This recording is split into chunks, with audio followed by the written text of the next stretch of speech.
It doesn't. We're live. Shabbat shalom, everyone. Shalom.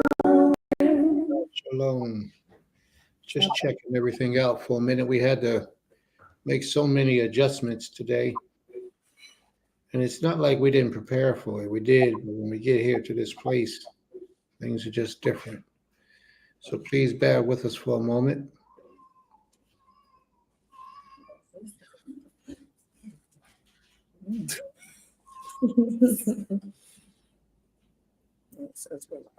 All right, there we go. We're live. Yes, we are. Today we're going to talk about the book of Genesis. We're going to get into some things in the book of Genesis. And we probably get through the first chapter, maybe the second chapter, I'm not sure. That's if we get into the book at all. Because we're about to get into all this other stuff. To talk about the commandments and all that type of stuff. So I just had a bump on the back of my arm. Felt like something bit me the other night, a couple of days ago when I was in a bed asleep. I don't know what it was, probably them Georgia bugs or something. So I don't know what it was. I looked in the bed, I didn't see anything. But it was itching, so I put some honey on it. I rubbed it down with some honey, and the honey took the itching away. But now it started itching again.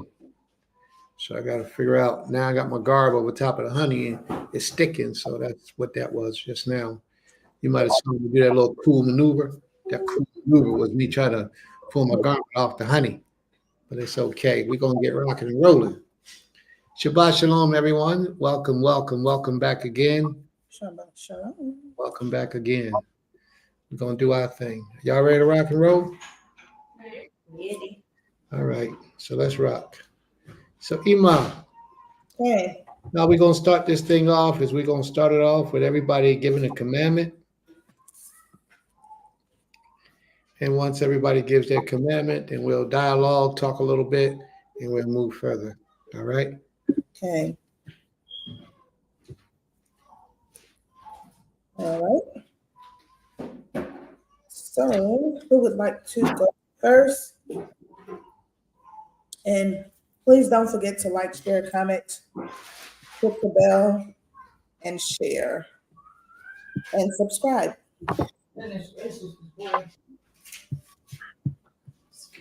right. So let's go. She said hit the bell, share, and subscribe, and hit the like button. That's what she said. That's what she said just a minute ago. Is Sister Ornette available? Is she around? Sister Ornette, are you in the audience?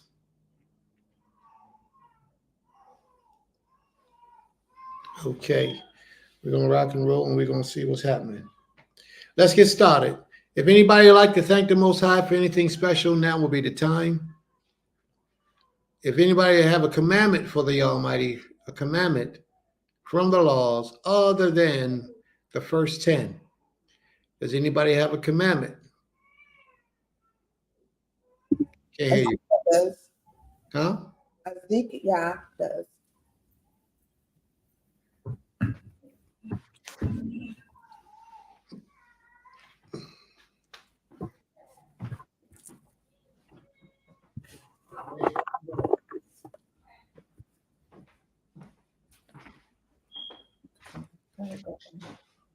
Sit down.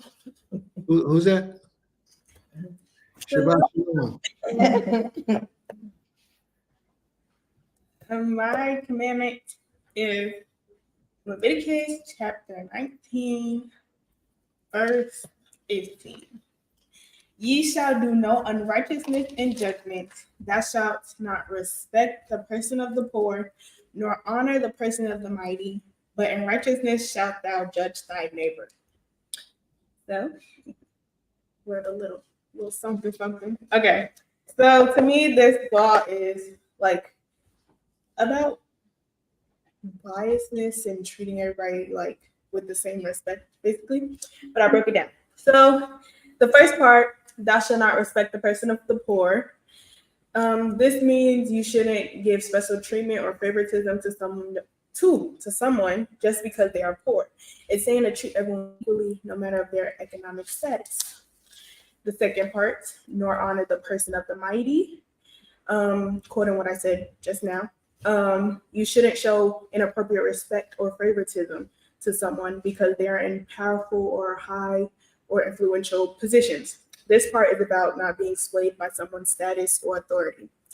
The last part, but in righteousness shalt thou judge thy neighbor.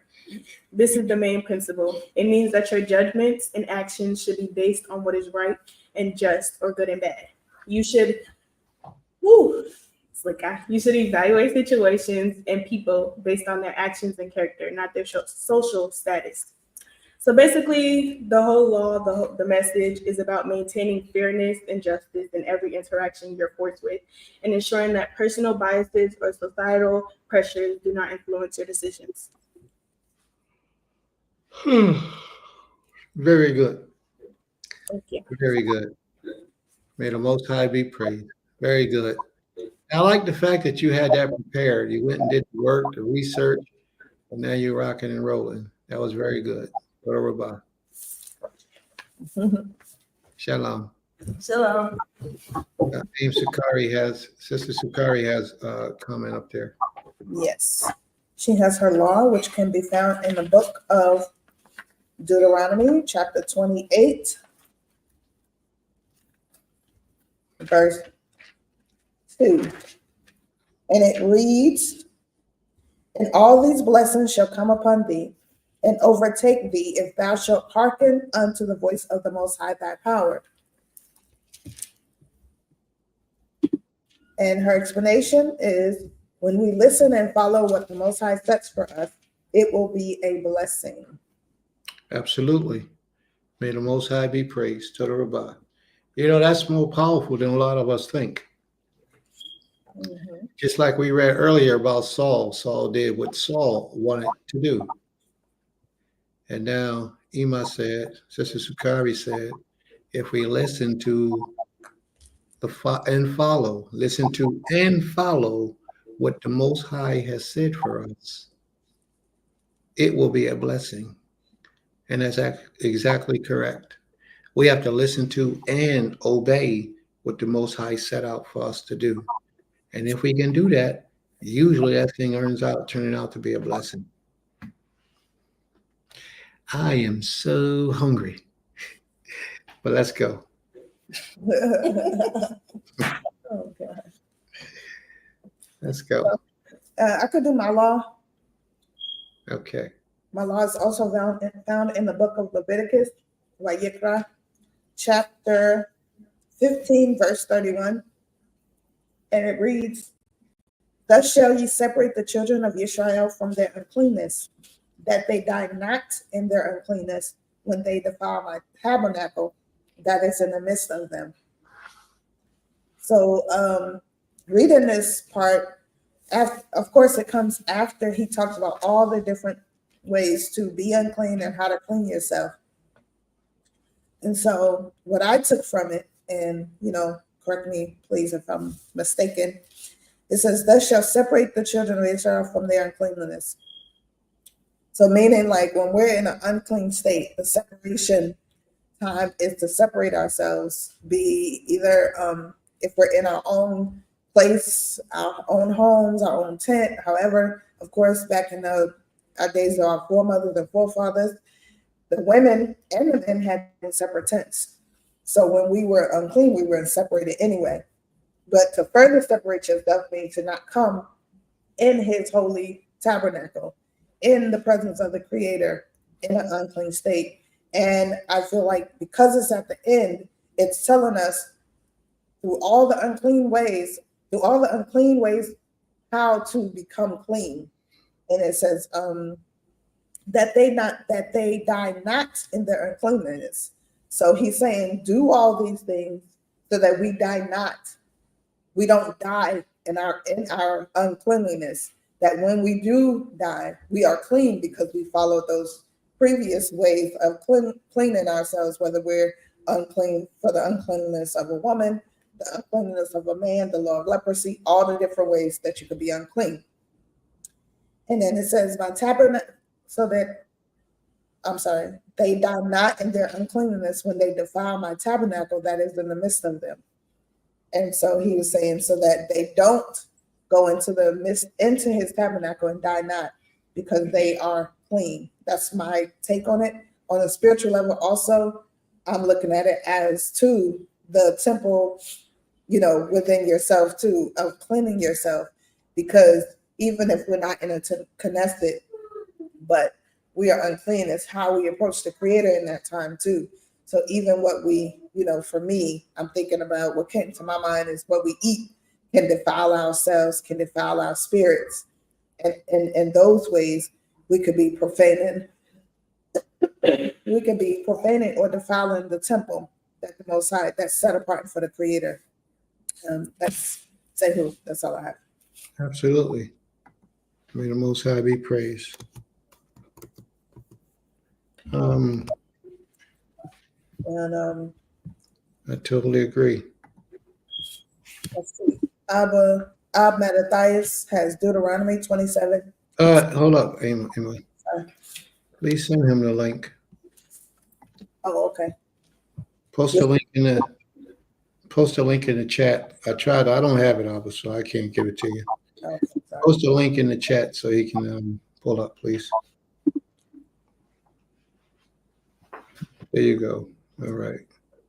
The link is in chat, so luckily.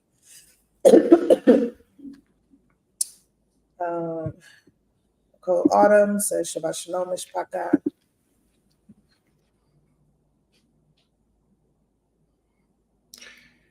Okay, so what just happened? I'm left here all by myself now. I have no control over anything. I can't do anything. I can just talk. All right. So luckily, I don't know why it kicked me out, but okay. Shabbat Shalom, Abba. Shabbat Shalom, beloved. I don't know what's going on, man. I'm trying to learn. Sister Ornette should be coming in also. Hit the link, Sister Ornette. Come up here and do your own commandment. Yes, so says Shabbat Shalom. Yasmin? No, Ornette. Yeah. Sister Ornette, she's come on up in the room. She might have just linked in. She might not have access to the link. I don't know.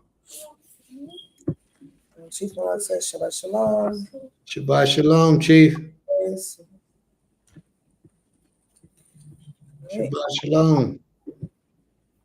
All right, if you want to go ahead and do yours, do your law. You got Said Ornette's coming on. yeah, she's coming in. Well, I don't know, but Yeah, just send her the link again so she can go ahead and come in. And I don't know if Autumn wants to come up too. I don't know. Just put the link in a room. If either of them two wants to come in, they can join with the link. in the chat, the link is in there. Just scroll just a little bit up. No, I asked you to post it again. Post the link again, please. Okay, it's posted again. Thank you. So are you giving them time to come in? If then Elder Ab can do his while we wait. Yes, ma'am. Yes, ma'am. Thank you. But do you have a commandment for us? Okay, and I had put Deuteronomy 27, was actually Deuteronomy 24. Exactly. It says, do not twist the right ruling of a stranger or of the fatherless, or take the garment of a widow. The reason that breaks the commandment of the Most High is that we were given care of them. We were commanded to take care of them. And if we're twisting their right ruling, and that basically just shows that we'd be mistreating them.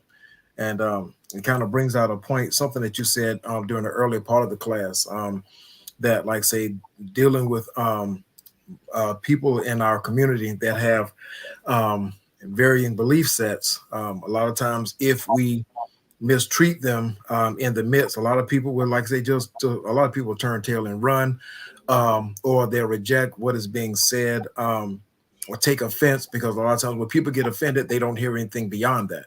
That's right. Everyone can't take correction. And I mean, sad, but it's true. But and a lot of times that's why, even when correction is given, I know people, you oftentimes you have to give tough love, and when it's needed, when it's warranted, I mean, you do it. But like say, when we entreat those that are around us, like say, you want to do it in such a way that, like say, where the word could be peaceable and easy to be entreated, because you want to recover them out of their error, not to drive them away. And then, like I said, also make sure that we take care of the fatherless and the widows. We're commanded to take care of them, to provide for them, not to take the things from them. And for whatever reason, people would think to take something, a widow's cloak, because if that's to keep her warm. And I mean, the weather's already changing now. So if you're taking away the thing that she needs to keep warm, you're not providing for her, you're stealing from her. So basically the scripture, the commandment itself is giving us to make sure that we're walking in right ruling, to make sure that we're walking upright before the Most High, to make sure that we're doing that thing which that we're walking in the integrity of the walk itself and the integrity of our Most High. I yield. Yeah, very good. May the Most High be praised. Very good. Very good. Well, something that you said that I wanted to touch on. Oh, the widow, if you take the widow's garment, who does she got to replace it? Because Right. her husband's dead. And usually your husband was the one who provided for you. Okay. So that brings to mind this. A lot of males call themselves men today. You have to go out and get an insurance policy for your household.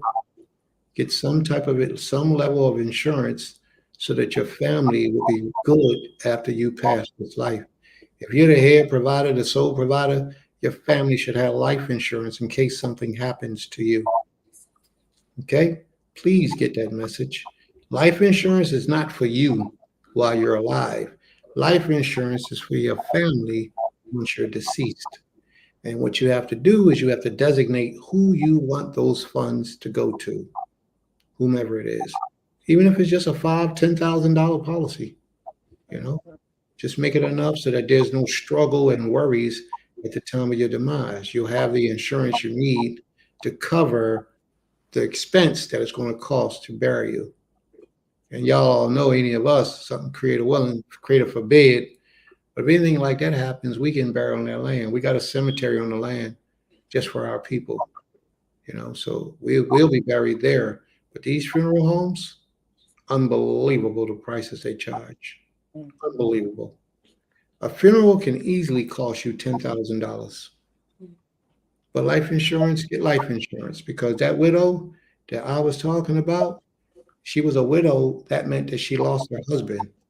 And if you took her cloak, how is she going to replace it when she's really doing what she got to do to survive? Like my sister earlier, she got up on the podium and she spoke, Sister Zakaria, and she said she thanked the Creator that the accident she had was at a minimum damage to her vehicle, because that's how she makes her bread and butter. When the time comes that she becomes a man's husband, a man's wife, that burden should be relieved from her. Right now, she got to do what she got to do. I respect that. She got to do what she got to do. But once she becomes a man's wife, she shouldn't have to worry like that no more. All right? Oh, yeah. So that just shows us the importance of a man in the lives of these women. I'm not talking about a male in your life. A male in your life and a man in your life are two different things. You got a man in your life, you should be able to sit back and chill. You ain't got to worry about the bills getting paid, and they might not be getting paid, but he won't let you know. Right. Because he's a man. He understands that that's his responsibility. He's going to handle his responsibility. But it's not for you to be stressing over those things. All right, let's move on, please. We had some in the chat, if you don't mind. Well, Zaria's here to give her love, and I'll do that. Hey, shalom, beautiful. Hi. Shalom. Night. Shalom. Shalom. So my commandment was do not steal. Why is that important? Because if you steal from somebody, they're going to steal back from you. Oh, Okay, very good. Do not steal. Okay, very good. I like that. What else did you tell me? Because you were there Because you said don't do that. and mhm. Yeah, not good, and he's the Almighty. There you go. May the Most High be praised. Total Rabbah. Sister Sakari asked us a question. She said, any suggestions for policies, for life policies? My suggestion would be term insurance, term life insurance. But Sister Sakari, Maisha has your number, and we can have that conversation after class. Anybody interested in life insurance? You got my number, got my wife's number. Hit us up later on, and we'll discuss that. We have people that you can talk to set you up for all those things. May the Most High be praised. This is not an advertisement for life insurance. It is to get our people right with real life issues. Okay. So many of us pass away with no way to bury them, no way to provide for the families after their death. With life insurance, a good life insurance policy, your husband, who is now deceased, can reach his arm from the grave to help you, your children, your grandchildren, your great-grandchildren, if the policy is healthy enough. Mm-hmm. Okay. Yep. Okay. All right. So I guess I'm reading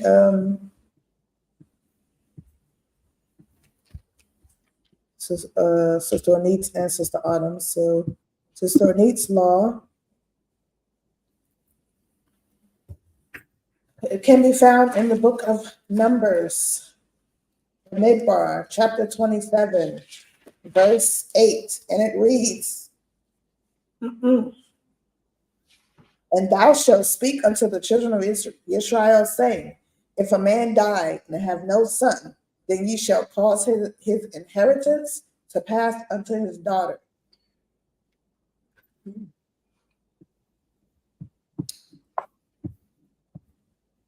She doesn't have an explanation. Oh, she just said she'll do hers. So I guess we'll wait for her to come on. Right.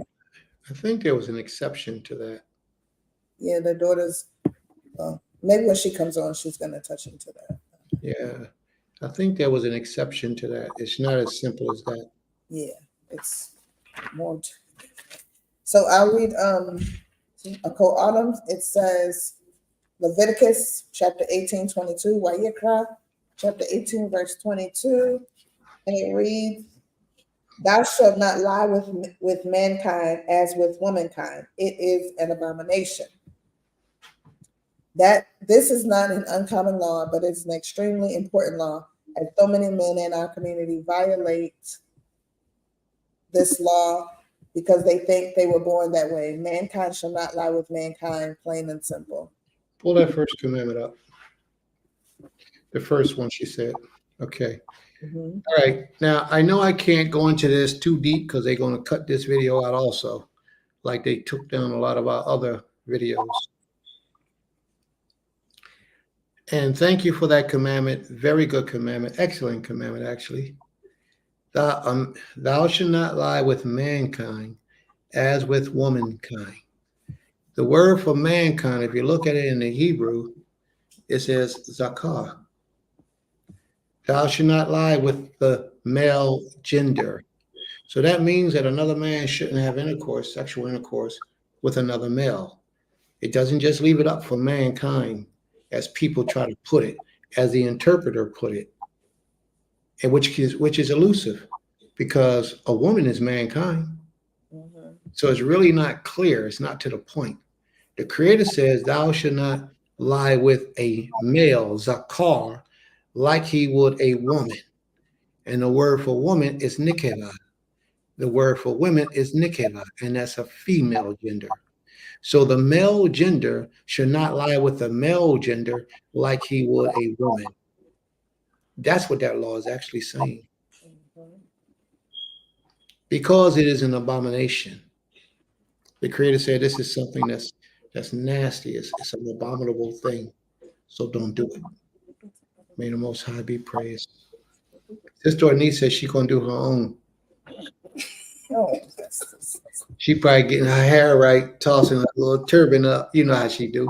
yep. Yeah. She getting herself right. So she walk on that screen all the men in the room be like, "Ooh, look at that." That's what she's doing. I know. Oh That's God. this. All right. That young lady sitting next to you, she ready with her commandment? Almost. That we is Oh, going that to. we come on, that He we. wanted to. Oh, brother Asa. Asa, you coming on the screen or you gonna do it back there?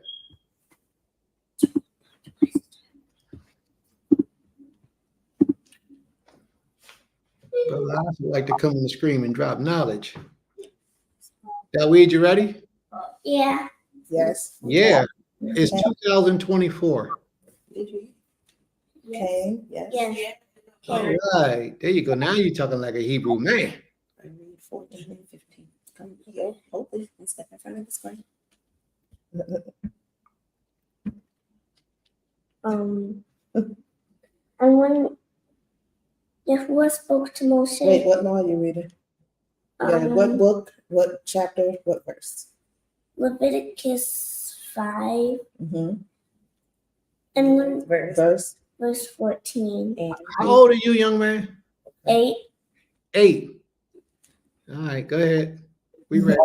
And Yahuwah spoke to Moshe, saying, when a being commits a trespass Mm-hmm. and has sinned by mistake against the set apart manners of Yahuwah, then he shall bring him to Yahuwah as his guilt offering a lamb, a perfect one, from the flock, with your valuation in shekels of silver, according to the shekel of set apart place, and as a guilt offering.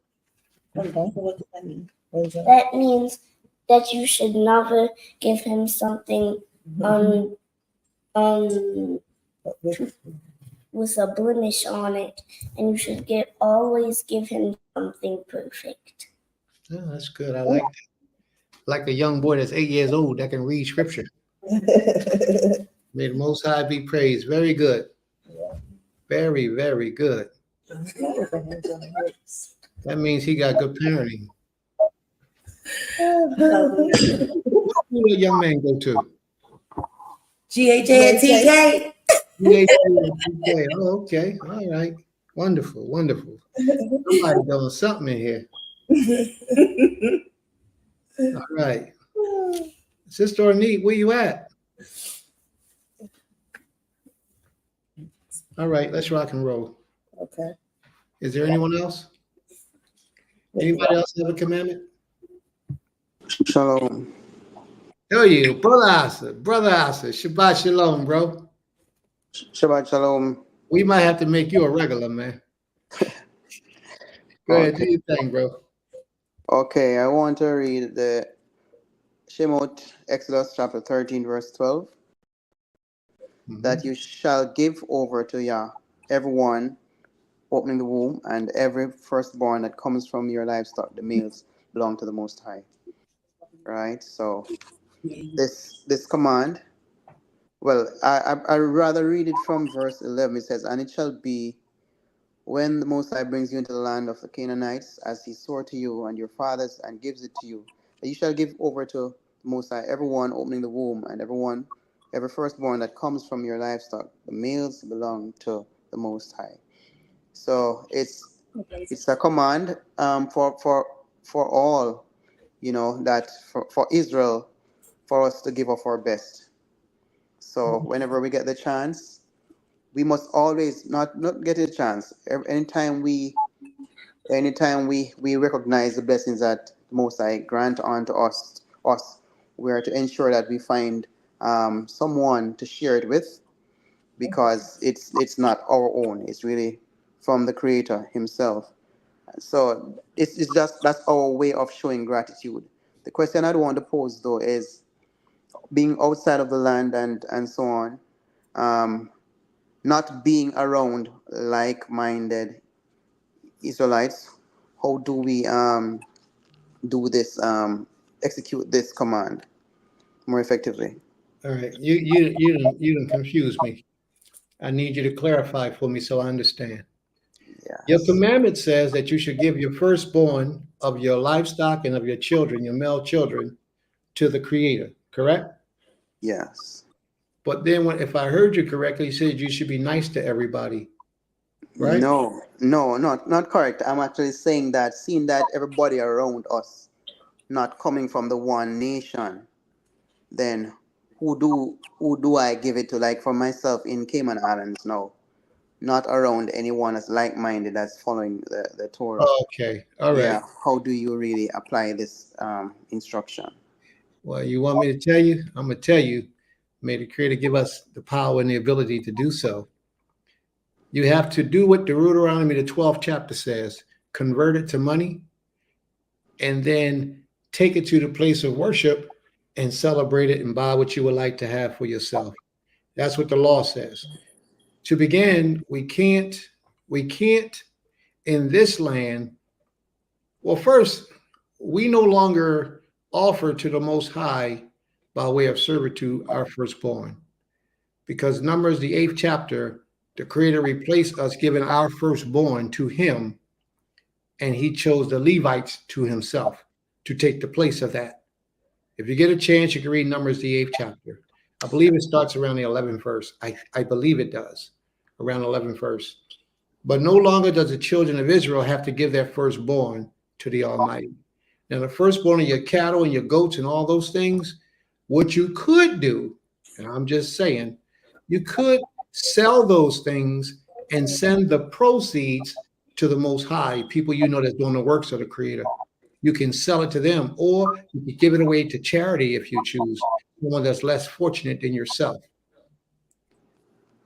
So if you choose to send us some, I'm sure we can put the cash app in there somewhere for you.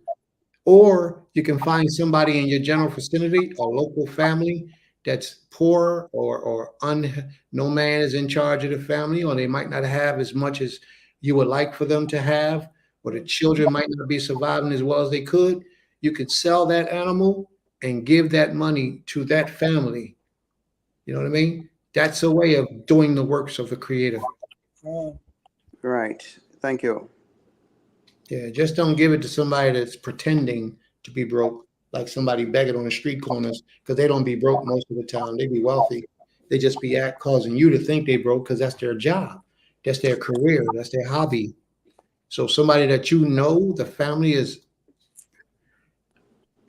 don't have as much as they could, those are the ones you want to help out. Yes. Well, the instruction is clear.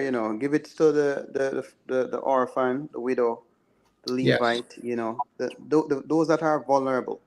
that's right. Right, and the society is not short of those persons, right? Yeah, And I think if we share with those persons, then that's an avenue to actually invite them to join keeping the covenant, and recognizing our original calling. yes, absolutely. Now, a lot of people don't understand, but in givings, it's best that you don't let the person know where it came from. Because when you give them, like what you just said, I'm going to give you this, but then I got to take advantage of this opportunity and introduce you to the Creator. If that's your purpose, then let it be known.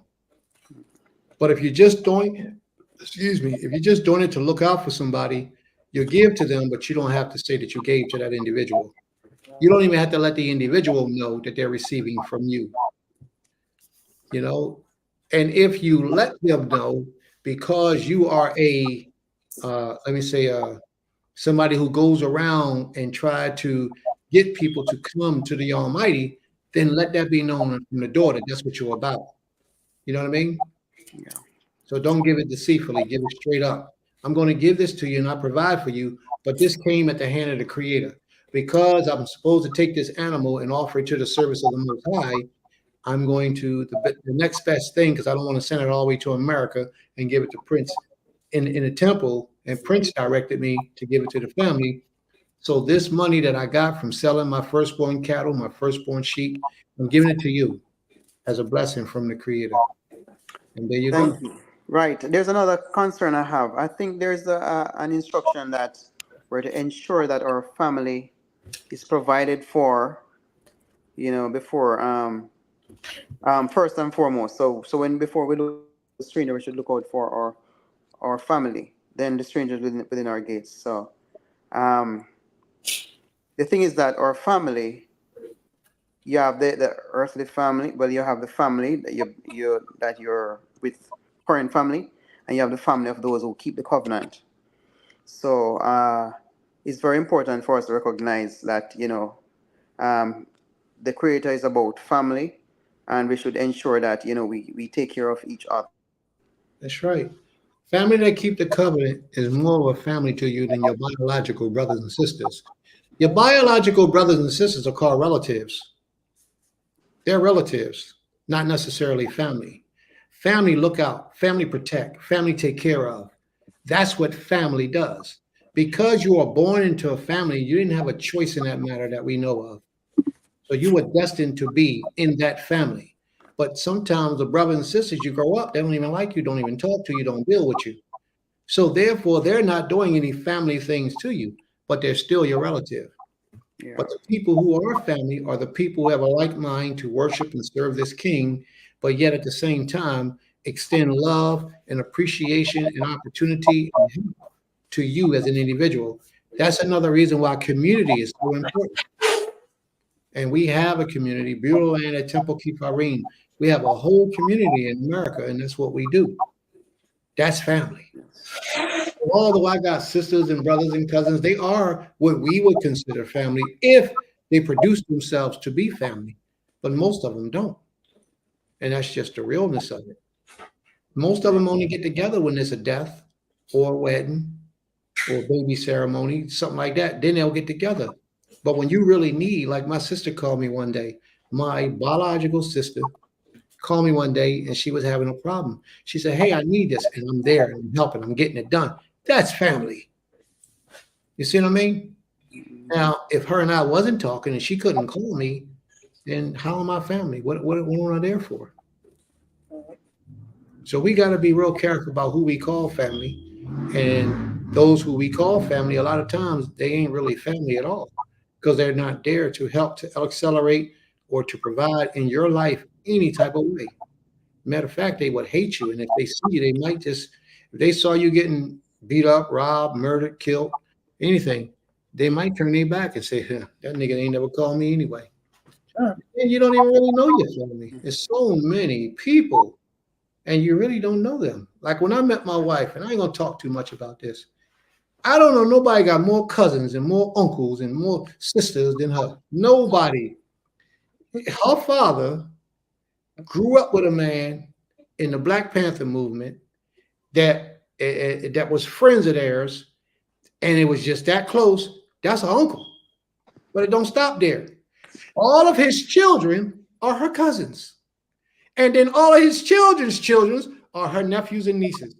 She got a large family because the people in their lives, not only that, but the people that was in her father's life, she honored. See, that's family.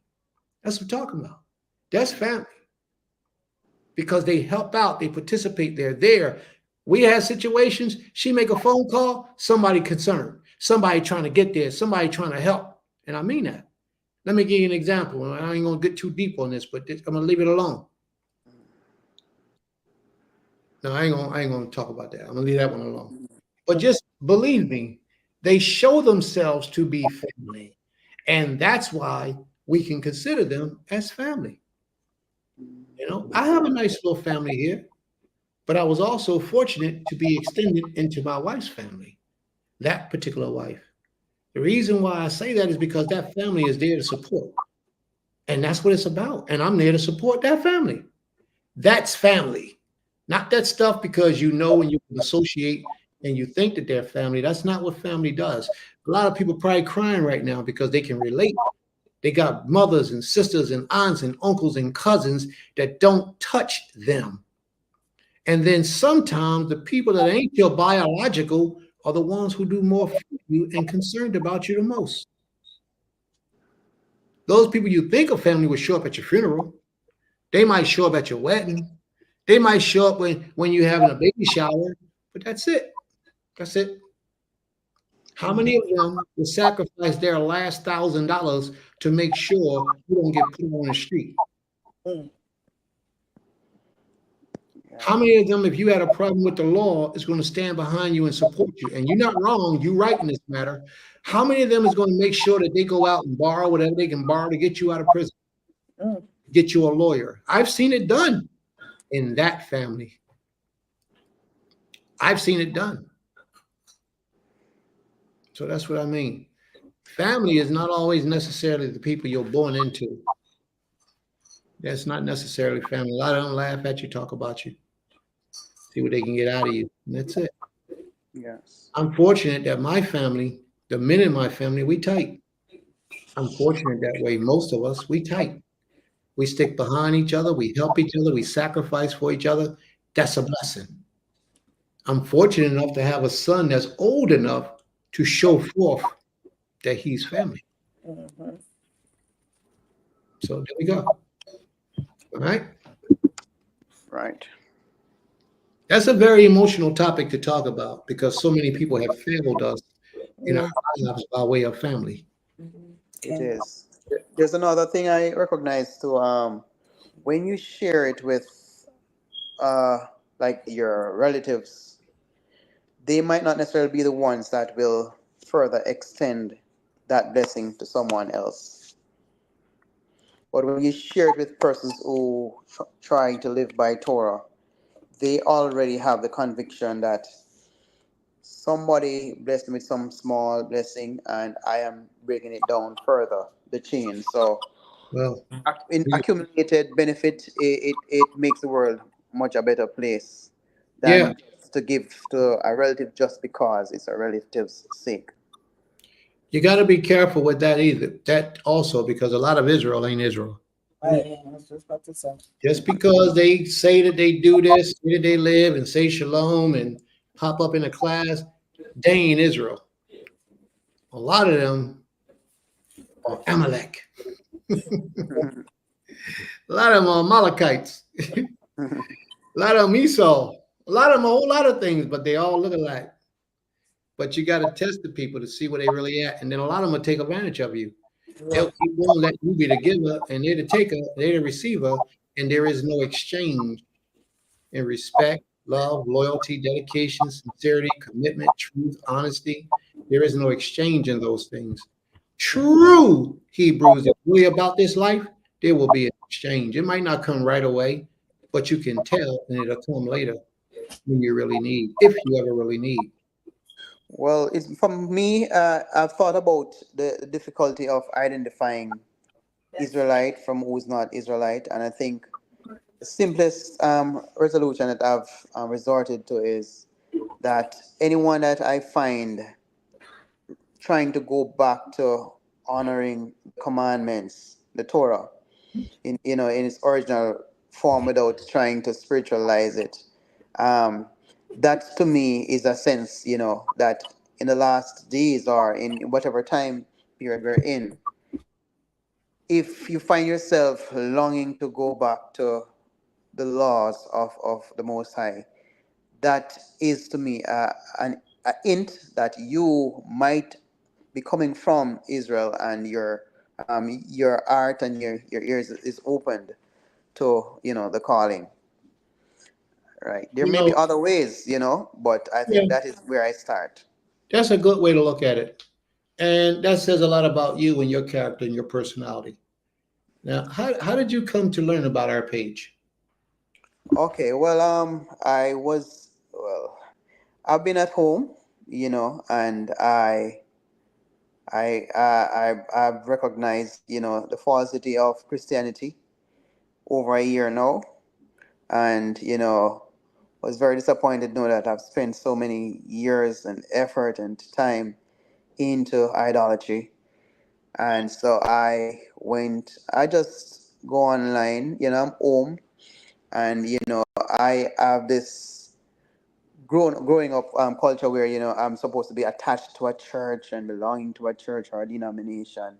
So it must have been odd for me, over the past year, where I have to be home, not communing, but wanting to delve deeper into Torah and to, recognize, share the study, with persons that are like-minded. So it's just on, must be on Facebook, as I just saw the fellowship, and I just decided to look out for the next Saturday because I think I listened.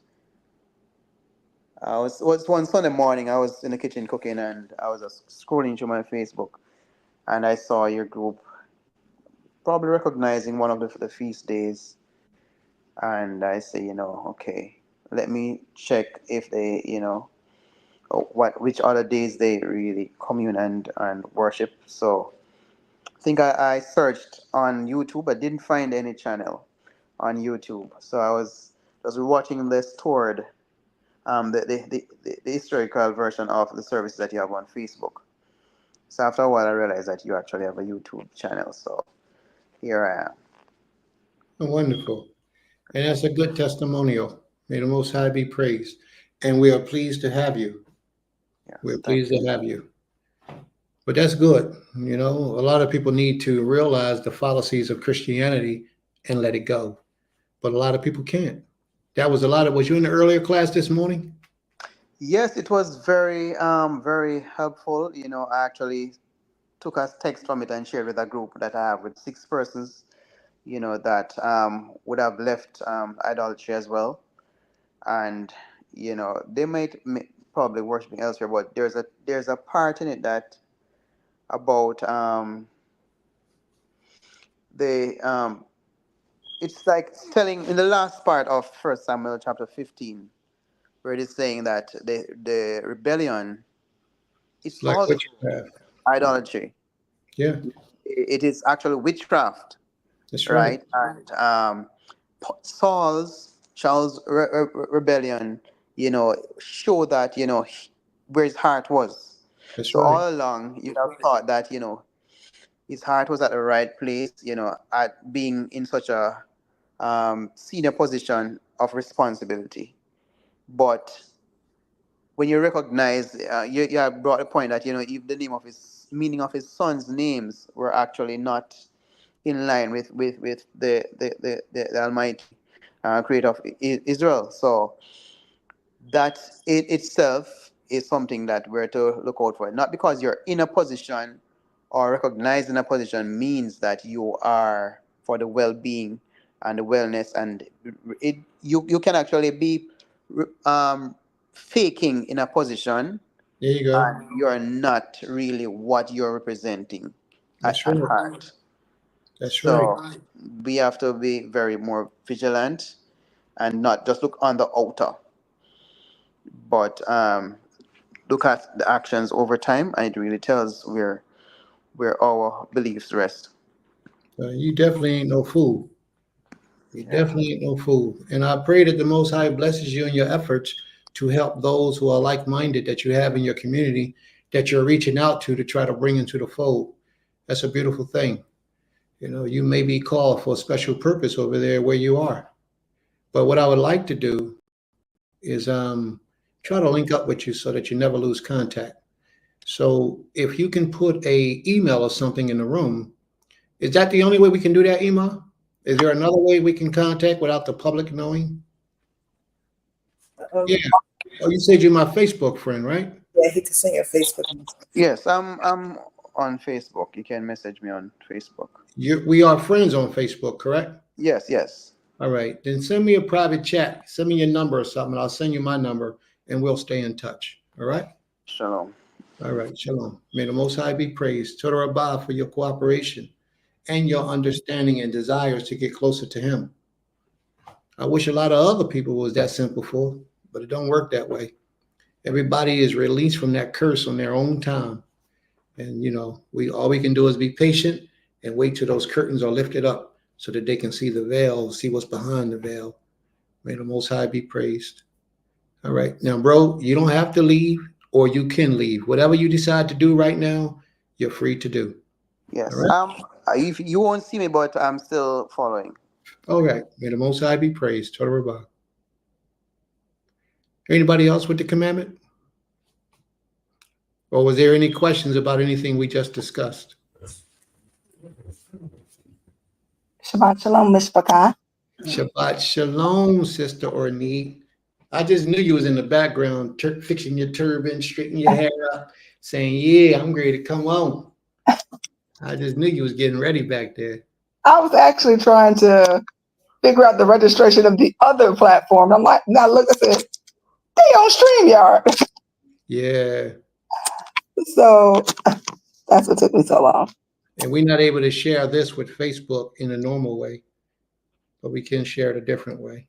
Go ahead. I'm with you. Go ahead, sis. So my commandment is going to be coming from the book of Numbers, or Bidmidbar, chapter 27, verse 8. And it states, "And thou shalt speak unto the children of Israel, saying, if a man die and have no son, then he shall cause his inheritance to pass unto his daughter." Now, I'm specifically going to address this specific verse. However, verses 9 through 11 further explain or expound upon where their inheritance would go if he didn't have any sons or daughters. Yeah.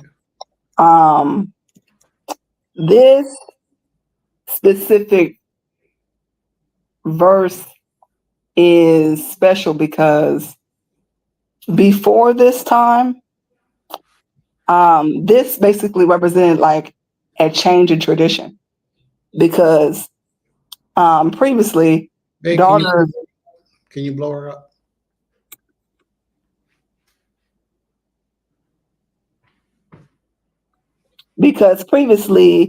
daughters didn't have the right to inherit their father's property if there were no male heirs. So there was a man named Zelophehad, and in Moses' time, and he didn't have any sons.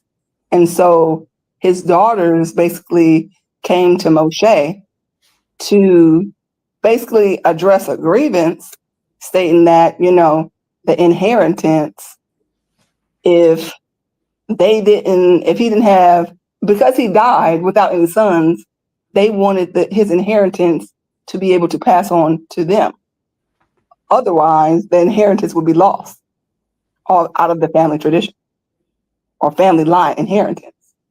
So after Moshe listening to that grievance, he was able to basically grant, from the Creator, grant the position, and basically saying that now, if a brother dies without having any sons, then his inheritance will be allowed to pass on to his daughters to stay in the tribe. Is that it? That's it. All right. There's a couple exceptions to that.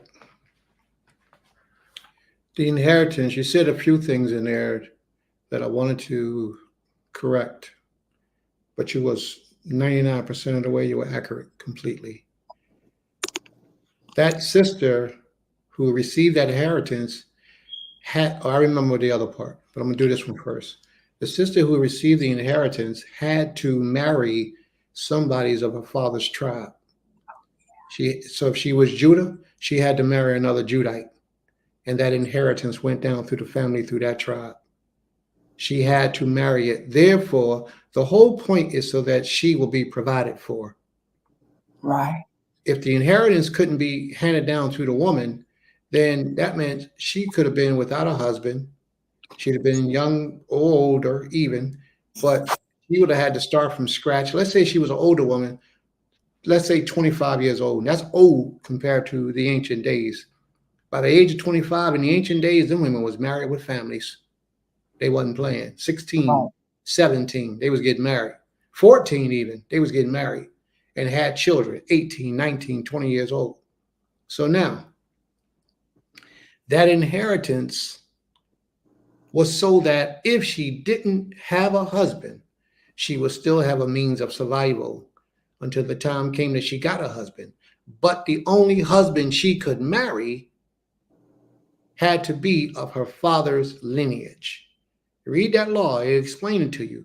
It says she can get married. She had to, once she received that inheritance, she had to marry somebody of her father's lineage, Yeah. uncle, a cousin, a brother, or a distant relative. But that person had to be of that tribe. That's the first thing. And the other thing that I heard you mention was that, let me try to quote you correctly, so I don't want to say anything that you didn't say. And if I'm in error, please correct me. You said something about there was nobody to that inheritance would be lost. Do you remember hearing that? Cain. Yeah. You said something about if it wasn't going to the women, that inheritance would be lost, but it wouldn't be lost. The inheritance would go to the next man in line of that husband, of that father. So if the father had a brother, it would go to him. If the father didn't have a brother, but he had a nephew, then it will go to him. If the father didn't have a brother, which didn't have a nephew, if he had any type of relative from his father's side of the family, it will go to that individual. And if there was nobody, then it would just go, I guess, to the community. But that was the only way that it could be lost. If the father didn't have any other relatives that he could give it to, it will go to the next man closest to the family in that tribe, and so on and so on and so on. But it had to be of that same tribe, because the Creator gave that inheritance to that particular tribe, and that's where he wanted it to remain. So because this man had all females, Zelophehad, he had all female daughters. It was 5 or 7. I think it was 7 of them. I'm not sure. But because he had all females, his inheritance under the order of the Most High to Moshe, it was commanded that that inheritance could now go down to the daughters of this man. But this man's daughters had to marry somebody of their tribe. You know, their tribe is their father's tribe, not their mother's tribe. Right. Their mother could have been anything from anywhere. She didn't even have to be an Israelite. But their father, who was a Hebrew, he determined the tribe that that child was from. All right? Yes. So they had to marry somebody in their tribe. And that was a law going forward. So a lot of the sisters today, out here today, that's marrying anybody and everybody, it is because they don't have an inheritance to pass down. If they receive an inheritance from their father, then they have to marry of the tribe that their father was from. That's the law. But not a lot of males are passing away today, leaving an inheritance to their children at all, let alone their daughters. But that's what we're trying to change today, right, y'all? We're going to change that today, right? Because we're going to up on that. We're going to fix that problem, that dilemma. May the Most High be praised. So, Brother Asa played the sax, huh? Brother Asa, is that right? You play the saxophone? Or you just like the music?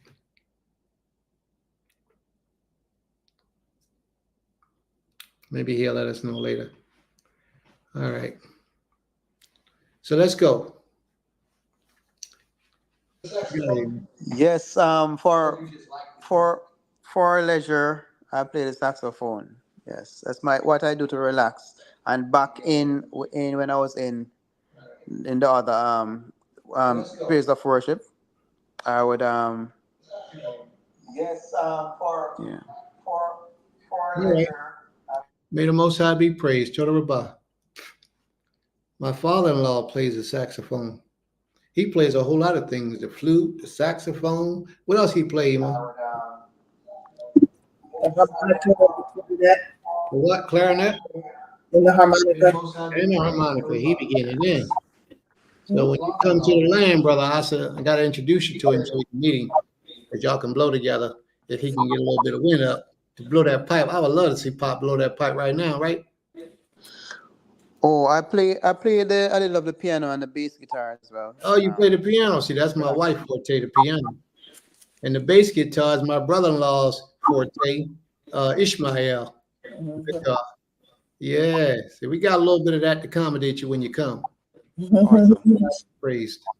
Shalom, shalom. You ready with Sister Opal?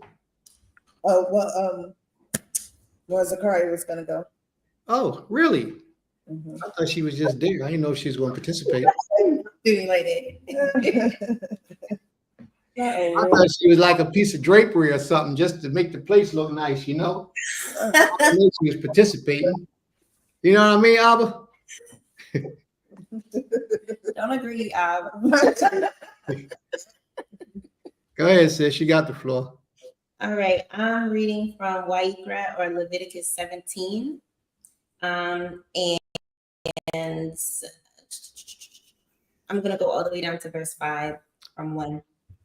And Yahweh spoke to Moshe, saying, Speak to Aharon, to his sons, and to all the children of Israel, and say to them, This is the word which Yahweh commanded, saying, Any man from the house of Israel who slays a bull or a lamb or a goat in the camp, or who slays it outside of the camp, and does not bring it to the door of the tent of appointment to bring an offering to Yahweh before the dwelling place of Yahweh, blood guilt is reckoned to that man. He has shed blood, and that man shall be cut off from among his people, in order that the children of Israel bring their slaughterings, which they slaughter in the open field, and they shall bring them to Yahweh at the door of the tent of appointment, to the priest, and slaughter them as slaughterings of peace offerings to Yahweh. I thought that this one was really, really interesting because in Wayikra 16, it finishes off talking about the Day of Atonement and how we are to atone for our transgressions and how the priest does special things in order to go into the tent of appointment in order to help us essentially atone for our transgressions for the year. And so with this then going into the slaughterings, I found it very interesting that he commanded that the slaughterings had to be brought to the door of the tent of appointment, or else it would be not counted as an offering. Say that again. They had to bring it to the door of the tent of appointment. What was it they had to bring to the door of the temple? The slaughterings. What was the slaughter? What was the animal for? The slaughtering, the animal was for atonement, for the peace offerings. So it had to be brought to the door. Teach. Yeah. Teach. I thought this was so cool. I literally woke up one morning and just opened the book and Ava showed this to me. So I've actually been waiting to be here to read this law. So I thought that it was very interesting because if they did not bring it to the door, it would not be counted as that offering, and blood would be on their hands. It would be counted as bloodshed against them. So not only does the atonement offering not count, now you've gathered more against yourself because now you've shed innocent blood and you have not atoned for that. So because they had to bring it to the tent of appointment and to the door, it is very, very, very symbolic because we know a lot of our people, we used to practice many idolatrous things, and we would slay these offerings in the field to these other false mighty ones or on the highest places on the hills and all of these things. So Abba's like, no, you have to pretend like you're slaughtering it to me. You're going to bring it to the door. And for me, bringing it to the door was very symbolic of really walking out that atonement because, you have this great big animal, or even if it's just a goat, it's an animal of a decent size and you have to then carry it all the way to the door. This shows the commitment of walking out that atonement and actually doing something aside from the bloodshed to prove that you are actually in repentance of this deed that you have done. So not only is it, okay, yeah, I shed this blood because we know that blood is for the atonement, but I then have to do this physical act of labor to bring it all the way to the door to the tent of appointment to show the Creator that, no, really, I am sorry for this transgression that I have committed. So to me, it was very significant because that action of doing and walking out and, laboring to bring that to the door shows the labor of the repentance that is within our hearts. It shows the dedication that is within us in order to actually bring it and to show that we're serious about being sorry. Yeah. So yeah. I'm about to get a lot of people upset with me. Unsubscribe. I can hear them. I ain't listening to his page no more. I ain't watching this page no more. A lot of people are gonna get mad at me, but that's okay. Then get mad. Sis, you brought out a very profound scripture. I used to use that scripture a long time ago. The significance to your scripture was that the sacrificial lamb for the Day of Atonement to remove the sins from the nation of Israel, it had to be sacrificed and brought to the door of the Most High's temple to be accepted by the Creator. Then you went a little bit further and said, if it's not brought to the door, then that could be considered as sin upon the individual. There are so many people that believe that Yeshua, JC, Yahushua, was a human sacrifice. He died to remove the sins of the world from mankind. So if he died, let's just say hypothetically they were correct, then that would have been accounted as sin upon him or them because he wasn't brought to the door of the temple, just like you just stated. That's some powerful stuff because we still have a lot of people that believe that he died for their sins. So if he was an offering, an atonement for sin for mankind, he had to come to the door of the temple, just like the commandment you just read. And if he did not come to the door of the temple, then you have to remove it from your mind as being your atonement, your sacrifice, your offering. You just have to, because the law says that the animal to be atoned for the sins of Israel had to be killed and brought to the door of the temple. And that never happened. These people knew the law, but that never happened. And what caused me to even want to jump on that a little bit more was this brother here in the room, Jeffrey Malachi. Jeffrey Malachi said something very important. He said, this is why Jesus wept for Jerusalem. And the temple was destroyed in 40 years after his death at the hands of the Pharisees and the pagans. So it shows me that he's one of those people who believe that Jesus died for his sins as an atonement. Now, I'm not going to argue or dispute with anybody, but if he did, he had to be brought to the door. If he was a sacrifice for the sins of the world as an atonement, like that sacrificial lamb, then he needed to be brought to the door of the temple. And if he wasn't, then as you said, sis, what was that punishment, sis? If you know that part right there where it says if you didn't bring him to the door, Blood guilt is reckoned to that man. Blood guilt is reckoned to that man. So it's just that simple. See, it's a whole lot of things when you adhere to the laws of the Creator that shows you that these things can't be true. Now, if you go on this page and you look at this video 2 or 3 weeks from now, and it no longer exists, is because YouTube chose to take it off, as they've been taking off so many of our stuff that drop valuable treasures to our people. They've been taking them off. But this is a fact. That's the law. I used to use that law years ago when I would try to help people to understand that nobody died for your sins. But yet people believe that. You know, I'm not going to argue with you. If you believe that he was a Messiah, that's cool. That's one thing.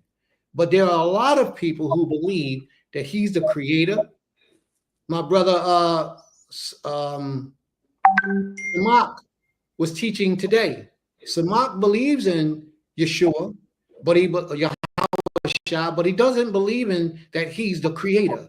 There's a difference. And he took his time today to break that down so the audience would understand. That's key. That's the beginning stages to coming out of Christianity. That's the beginning stages. But eventually you got to walk away from it because it's not there. So, I'm thankful that you brought that scripture. That's a very good, powerful scripture. And as you said, that scripture came to you how long ago? Maybe like 2 weeks ago, honestly now. Wow. And you festered with that 2 weeks, so you got the opportunity to present it. Yeah, I was waiting. That's beautiful, sis. That's beautiful. The Creator really wanted you to hear that message, boy. You better go share that with some people. I'm serious. Yeah, you're going to have to go share that with some people because that is a fact. The whole purpose of people walking in Christianity with that belief is because they believe that he died for the sins of the world. And there are some who say he just died for the sins of Israel. And if it was true, if he was an atonement for the sins of Israel, when was he brought to the door of the tabernacle? Because he died on Calvary. He died on that Golgotha. He didn't get brought to the temple. Yes. So the door in this instance, as I'm reading, and just this is just me. So as I'm reading, I'm like, okay, the door would symbolize a granted access between one point and another point, right? So almost like Moshe was like an intercessor between the children of Yasharal in those times and Yahweh. So bringing that offering to the door is bringing it to the place that is between one side and another, between flesh and carnality and lawlessness and the actual purity, the righteousness. Is that what they say? No, it just talks about the door. But you gotta lean to your own understanding to come up with that interpretation. Well, no, I'm just saying that's what a door is, though. What does that say? To the door of what? The tent of appointment. Okay, the tent of appointment was the house of worship. Yes. You know why I say bring it to the door? Because common people didn't come behind that door. They only came to the door. Only the Levites was allowed to go any further. Right. So therefore, if you're not a Levite, but you want to make an atonement for your sin or what you may have done, you kill it and you bring it to the door. Right. But it had to be the house of the Most High. I like your spiritual interpretation. That's a good one. I like that. I never heard that before, but I like the way your mind functions. It's a beautiful mind. I like it. I respect it. But the reality says something different. It says the house of worship, the Ohel Mio. That's the tabernacle, because that's all we had at that time. That was the place where we worshiped the Almighty. Nobody could go beyond that door that wasn't of the Levitical order. So that's why you had to take it to the door. But I like your interpretation. It was a good one. That was really good. Okay. You know, I like delving into the spiritual realm. You know that. I love that part right there. I would stay there. If I could live in the spiritual realm without being deceased from this realm, I would go there and live forever. But I can't. I got to be here to help y'all.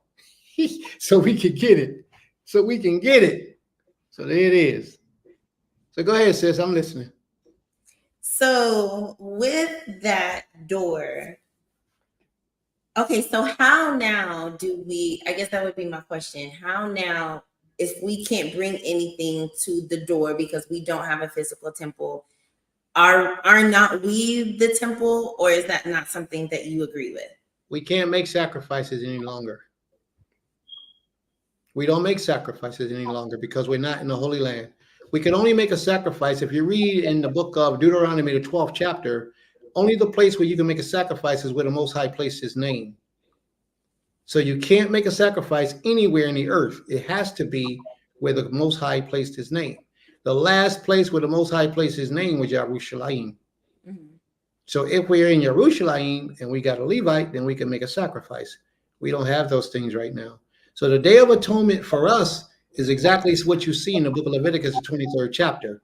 But what I like is this part here where the Most High says in the book of Second Chronicles chapter 7, verse 14, where he says, if a man would pray, seek his face, turn from his evil and wicked ways, and he would, there you go, you know it. Mm-hmm. That's the atonement that we get to make every day if we live in a life of sin. In Ezekiel, the 18th chapter, where it says, if a man would confess his sin and turn from his abominations and begin to live righteously, then the Most High will forgive them of their sins. See, that's another form of atonement. Mm-hmm. And if you keep Leviticus 23 one time a year, because that's the one that the Most High ordained for one time a year, then all you had to do was go through that procedure and afflict your soul for a 24-hour cycle. Mm-hmm. But don't think that afflicting your soul for that 24-hour cycle was the end of that atonement. It's not. You have to do things for others, to help others, to give to others, and be a blessing to somebody else in their lives, and you are completing the Day of Atonement. No longer, that's why Leviticus 23 ain't mentioned nothing about no animal sacrifice that was commanded that you had to do. Because the Most High knew we would be in a place one day where we could not make animal sacrifices. So therefore, that part doesn't apply. We're going to get it one day. We're going to get it. And I know it's a lot of people out there, and I'm so glad you brought that up, sis, and mentioned it, the questions, the way that you're doing. Believe me, I appreciate you. I really do. And I know that there's a lot of people who are in their minds right now coming up with all this stuff, but they won't take the mic and come up and talk and ask questions respectfully. But you ain't got no problem. Let's dab on that. Let's touch on this because it came into your spirit, so you regurgitated it out. And much respect. Much respect. Honestly, I believe, you know, and I say this all the time, especially when people ask me, you know, what I believe or certain things or how GHATK operates. And I always emphasize that we operate in a spirit of love. We don't all agree on the same things, but that doesn't matter because we are all here to serve the Creator to the best of our abilities. And we all have a spirit of servitude and our hearts are truly contrite against any transgressions, and we want to serve him. And I believe that is what allows us to have these conversations without getting to a point where it's just like, oh, I'm not gonna talk to you, or or you know, the debates that be happening on Facebook and things like that. I can come and I can have a conversation with Princess and Prince, and even on this platform in front of everybody, and we can keep it to the point where it's like, no, I love you, and I'm going to listen to what you have to say, and I'm going to take in what your mindset is and how your mind operates so that I can better understand you. And once we do that, I think as a people, as a collective, then we can really come together and grasp all the different pieces that each of us contain. And then we'll get the full understanding of it, because there's no way that one person has it all. Right. Nobody has it all, but we each have parts of it that we all need. And so being able to have first and foremost that love for Yahuwah, and then that love for one another is what allows us to have these conversations and what allows us to still operate in cohesiveness as Ahad, as a community, because nothing hinders us from loving one another in action. Nothing. And that's what makes you family. And that's what makes you family. You sacrifice your own to help another. And that's what you do. And that's what makes you family. Hallelujah. All right. May the Most High be praised. Toda Rabbah. Toda Rabbah. And them people asking you how could that exist? They haters. I'm just saying. They haters. Yeah. They ain't never felt real love. That's what it is. Yeah. And they looking for the separation. They looking for yeah. Trying to make it happen. How you do that with them people? They haters. Don't worry about the haters, sis. We just gonna keep on building. Talk them out. It's a lot of people hating the page. Oh, how you going to listen to them on that page? Well, they ain't talking. I got some. Let me get on because I got people be sending us messages after the class is over. That's probably why Facebook took a couple of them down, because somebody complained. I got some people send me some messages on this. This ain't right. You said this, and that ain't what the Creator said. Where's that at in the law? And I just. Right here, there it is, right there. Yeah. So let's move on, because we're gonna be up here all day doing this. Yeah, I was about to say people love separation. So yeah, everything they could identify with to bring separation, they're gonna bring it forward and keep it going. And we just gotta understand. What we have to understand is that we, like Sis said, we all have different understandings of this. One day the Most High will make it clear. We all have different understandings. Now, we keep separating because we don't understand, we don't agree with their understanding. Then what that's going to do for us as a people, but keep bringing about more division and separation. Come together no matter what your understandings are and talk about them. Communicate about them. Build. First, you got to build. First, you got to build something, because right now we ain't got nothing. Where we got something at? Nowhere. So let's move on, because I'll be talking about something else for the next half hour. May the Most High be praised. Toda Rabbah.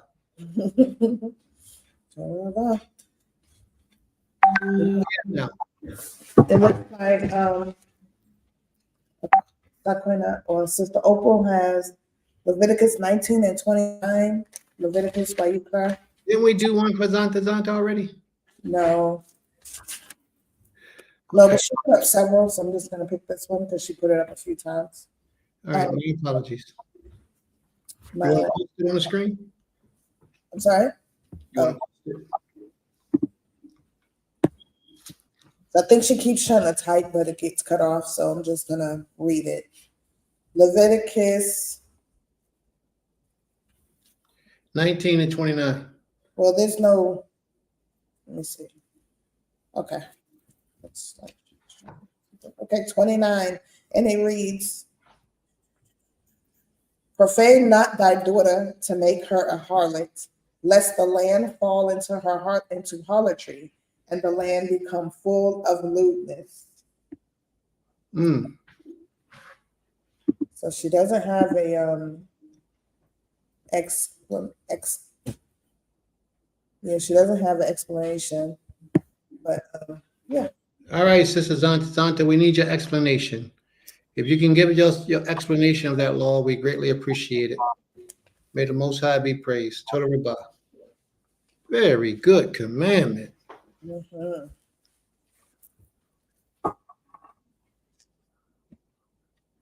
Next question, next commandment. That was it. That's it. No more. Law. Y'all get ready to make me get into this thing quickly. Mhm. I didn't expect to have to move so fast. Asa says, dress our daughters well and cover them up. Yes. May the Most High be praised. Very good. Y'all sure there's no other commandments, right? Okay. Because the book of Genesis is going to be, this is going to rock some worlds, man. We're about to get into some stuff right here. We're about to get into some stuff. All right, here go my commandment. Thou shalt not steal. Thou shalt not commit adultery. We do this every Shabbat. Right. Thou shalt not murder. It's Love thy neighbor as thou love thyself. Okay, that ain't good enough. All right. Thou shalt not plow with an ox and an ass together. How about that one?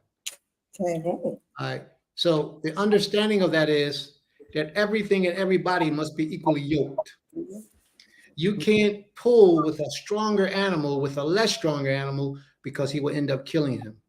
He will end up passing away along the journey. And that's unfair practices that the Most High says shouldn't be taking place. So in our real life, everyday real life, these are things that we shouldn't do. Okay? All right. Are there any other questions or comments before we move on?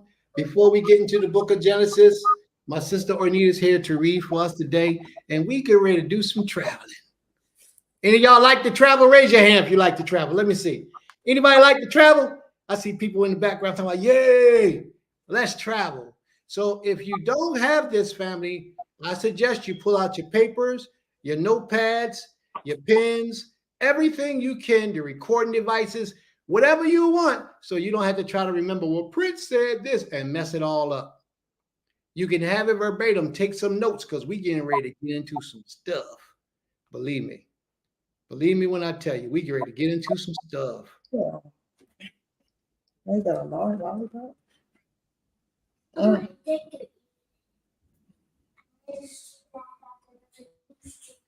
There used to be a way that I can make both of my screens come on my page at the same time, but it's not allowing me to do it. So I guess I'm gonna have to.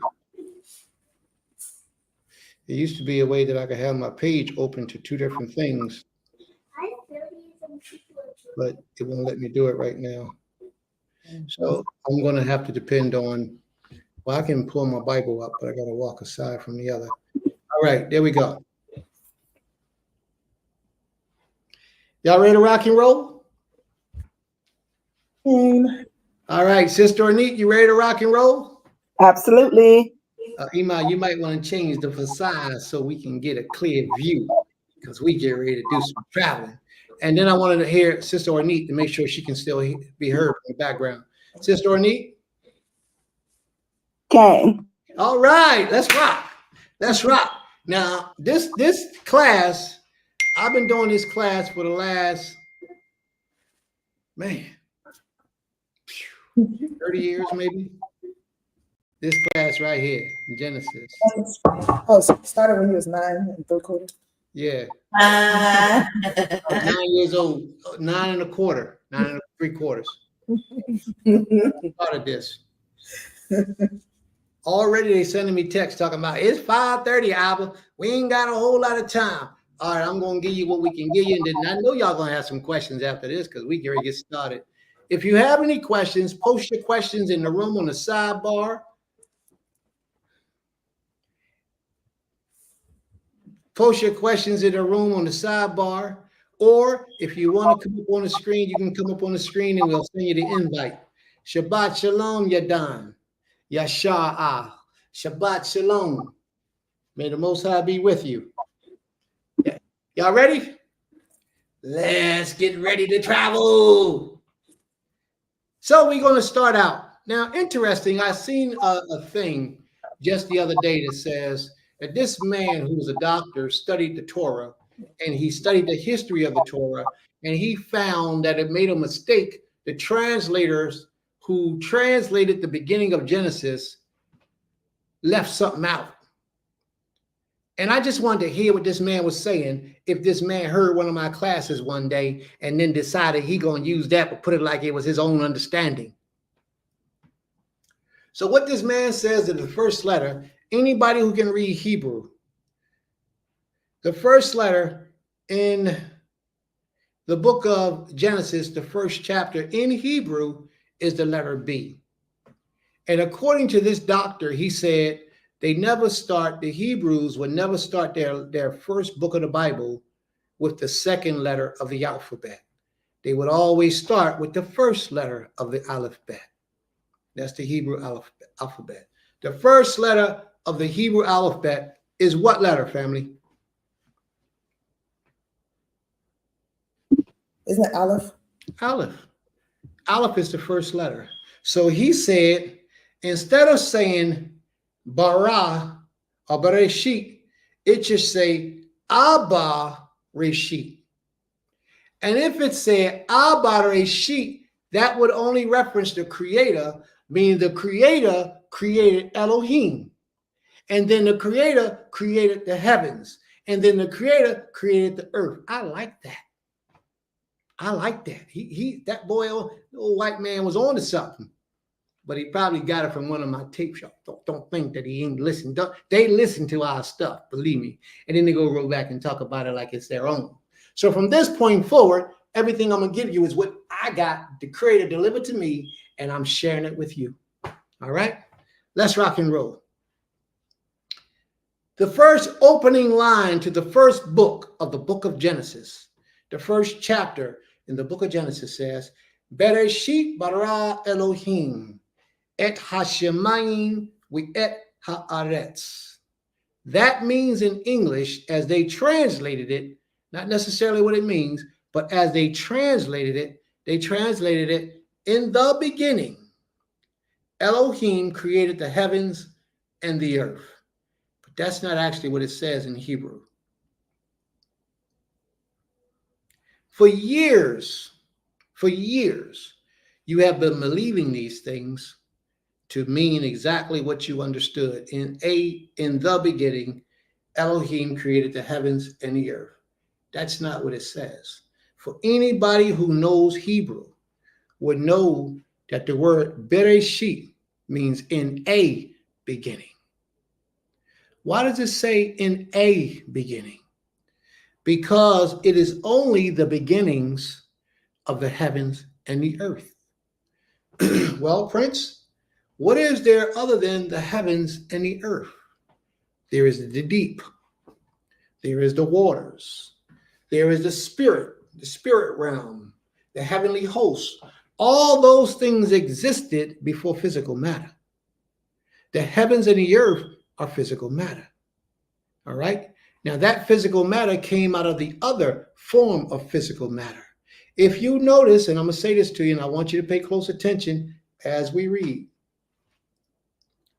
Nothing in the book of Genesis, the first chapter, was created from nowhere. Everything was created from something else. Everything in the book of Genesis, the first chapter, came into existence from something else. Nothing was created from nowhere. Do you want to know why? The reason why nothing was created in the first chapter of the book of Genesis is because the first chapter of the book of Genesis is not talking about the creator. Bereshit. If you look it up, the word Bereshit means to form or to create. So it can be used in any way. The correct translation would be in a beginning, one of many, in a beginning, Elohim formed the heavens and the earth. Well, if they formed it, that means that they had to have some Play-Doh or something to form it from. Do we all agree so far? And what they had,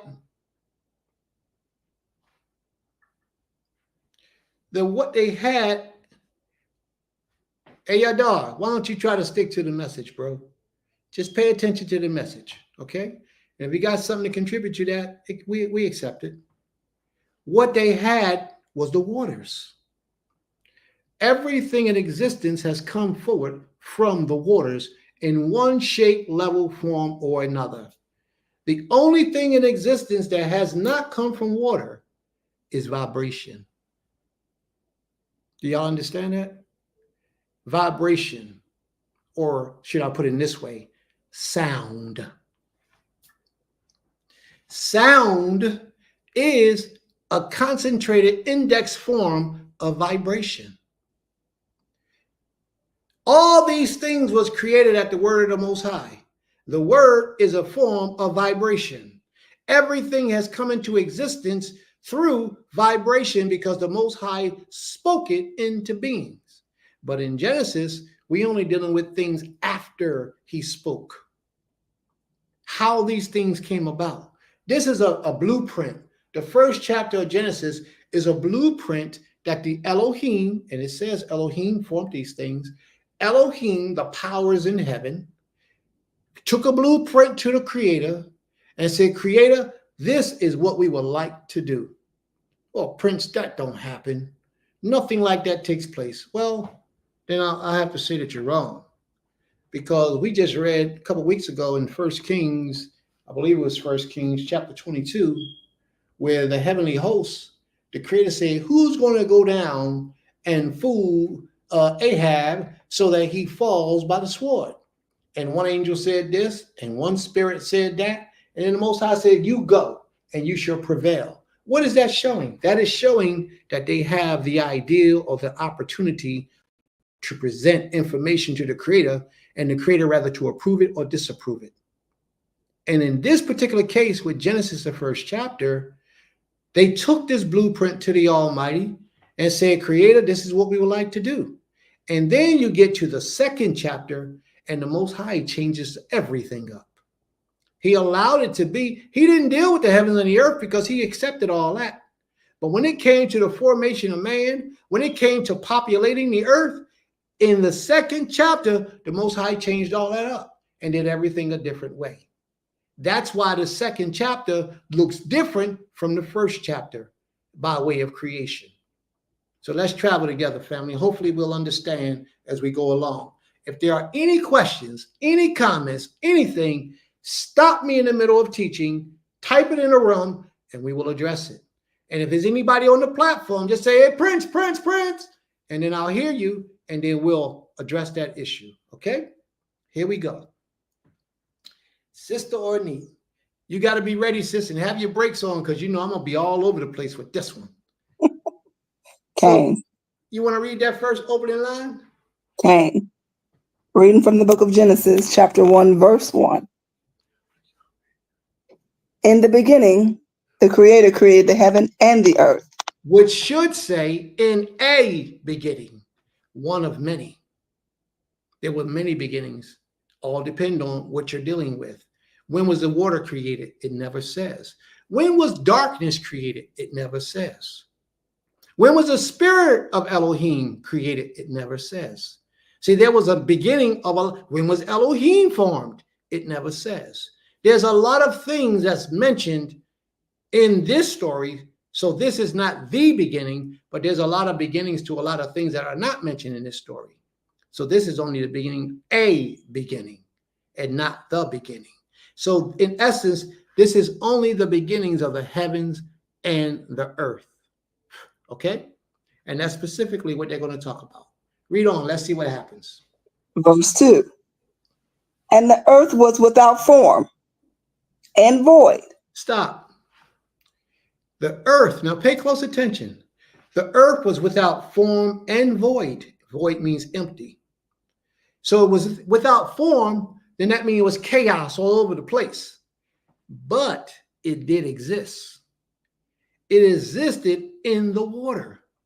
It existed as particles spread all out in different places. That's what the chaos means. That's what the void means. It was there, but it was existing in a form where it had to be compiled, congealed, and brought together as a solid mass. And this is why the earth is like 80% water. 80, 90% water makes up the earth.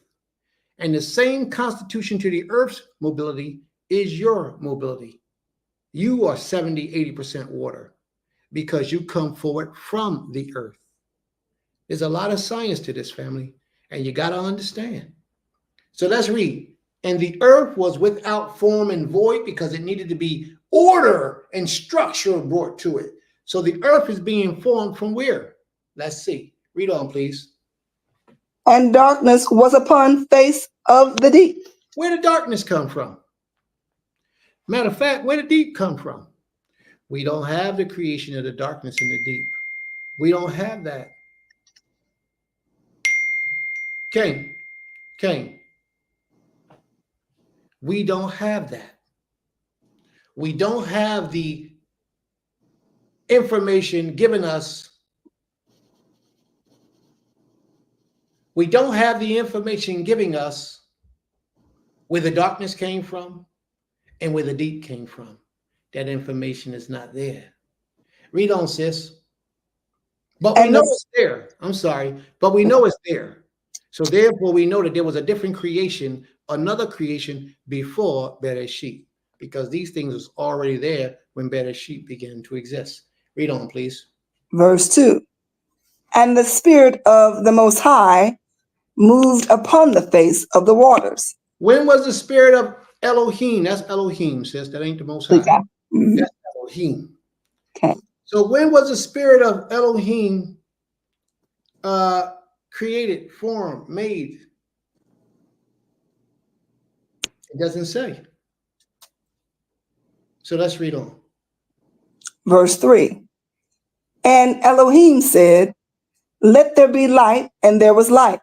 Wayomer Elohim Yihye Or, where Yihye Or. Let there be light. And Elohim said, let there be light. And as Elohim said, let there be light, then there was light. But now, remember what Prince said earlier? Prince said, everything came from something else in the first chapter of Genesis. So where did the light come from, Prince? I don't see where the light came from, Prince. Well, let's see where the light came from. Read on, sis. Verse 4. And Elohim saw the light, that it was good. And Elohim divided the light from the darkness. From where? From the darkness. So where did the light come from, y'all? From the darkness. So darkness was already there. Mm-hmm. So if darkness was already there, how could somebody say that a day starts in the sunrise when darkness was first? That shatters their whole world. That right there would shatter their whole story. How did a day start in the daytime when darkness was first? But I'm going to leave that alone because I know there are others who we disagree on that. So, I ain't going to start no controversial issues. So let's move on. Read on, please. Verse 5. Oh, I like verse 3. Read verse 3 again. Verse 3. And Elohim said, let there be light. And there was light. Uh-huh. And Elohim saw the light, that it was good. Uh-huh. And Elohim divided the light from the darkness. He called to the light. He said, Kum! And the light said, came. And the light came forward from the darkness. He called to the light. And the light obeyed. Read on, please. And Elohim called the light day, and the darkness he called night. And the evening and the morning were the first day. That formation, what was first? And the evening. Oh, the evening. And then what? And the morning. So when the evening is over, it ushers in the morning. And then when the morning is over, it ushers back in the evening again. And that was considered to be one day. And that day was the first day. Well, what was first on that first day? Ha'ereb. And Ereb is the Hebrew word for evening. Ereb is actually a mixture. So therefore, that mixture time took place first. And then the morning time came, and there was a day. Read on, please. Verse 6. And Elohim said, let there be a firmament in the midst of the waters. So, do you realize that the earth has not even been created yet? It hasn't been brought together yet. It hasn't been congealed, but yet the Creator has brought about light from the darkness. It doesn't even tell us when the formation of the earth is going to exist. But now here in the 6th verse, we're going to talk about the heavens.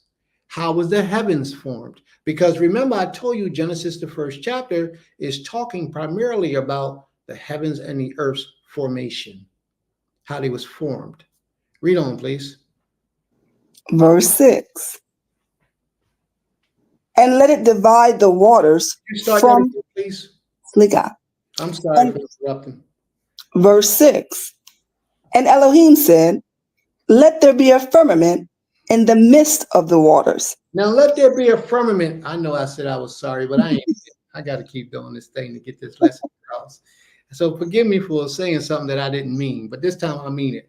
We're going to keep interrupting you throughout the day. So here we go. And Elohim said, let there be a firmament. Now this firmament is called arakia in Hebrew.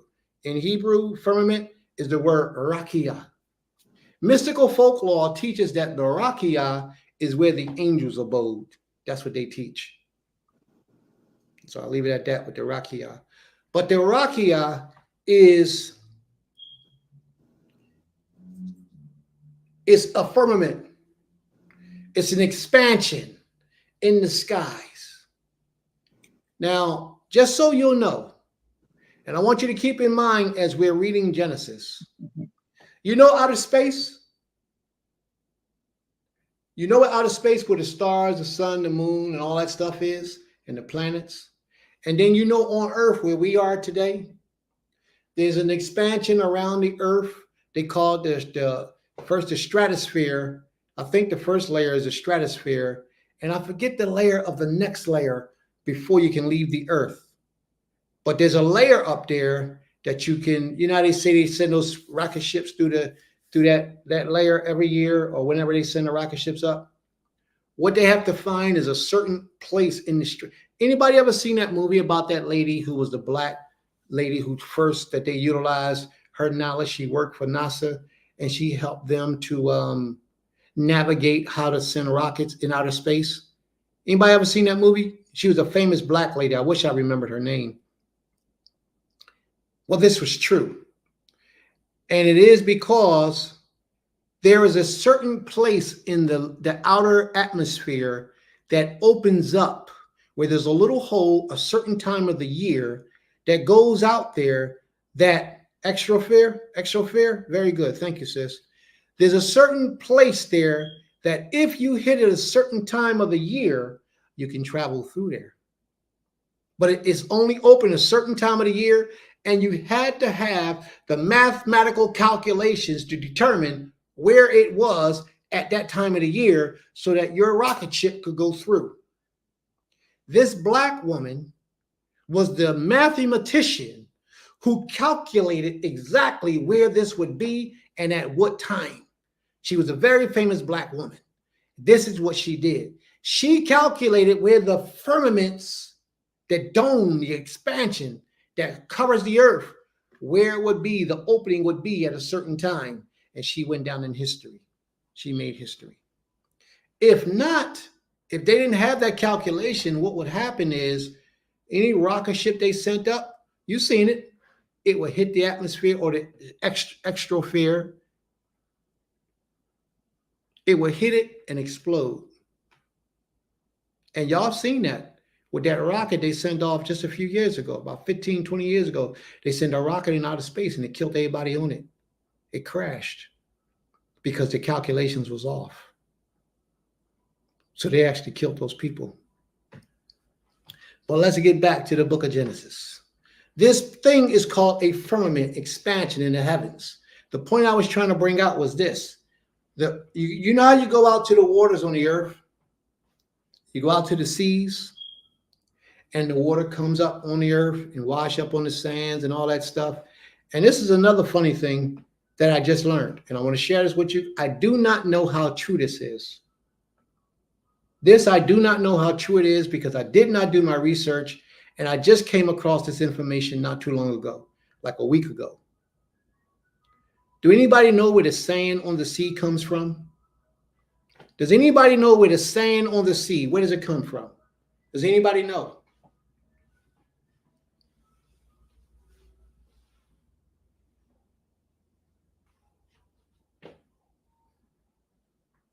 So what produces the sand on the sea? Is it the Weatherization. Say it again. Weatherization. Weatherization. Okay. Anybody else? That's pieces of like shells and life that were in the water broken up, and weatherization, kind of like the rocks and the things being chipped away at? Sounds logical, don't it? Right. It does. I'll take one more, maybe two more. Give me two more. Anybody else? No. Erosion. Erosion. That sounds good. All right. Anybody else? Okay. One more. Where does the sand on the sea come from? Somebody on YouTube, on Wikipedia, looking it up. Yeah. The rocks. Nobody knows? Google says the skeleton of people, skeletons, they remain. Okay, throw Google away right now. Then I we just don't- learned this. Mm-hmm. I just learned this, but I have not researched it as of yet. But I want to share it with y'all, my family. From a fish. Yeah, According to, you say something, Ema? yeah, it says some species like parrotfish eat the coral polyps and bite off chunks of the reef with their sand incorporated in their digestive system. And then what? They Oh, poop it out. Ew. They poop it out. So sand is actually poop from a fish. But not all sand. Like, Hey, I ain't gonna argue with you about it. I'm just telling you what they said. that's a lot of sand. I think It's a lot of fish.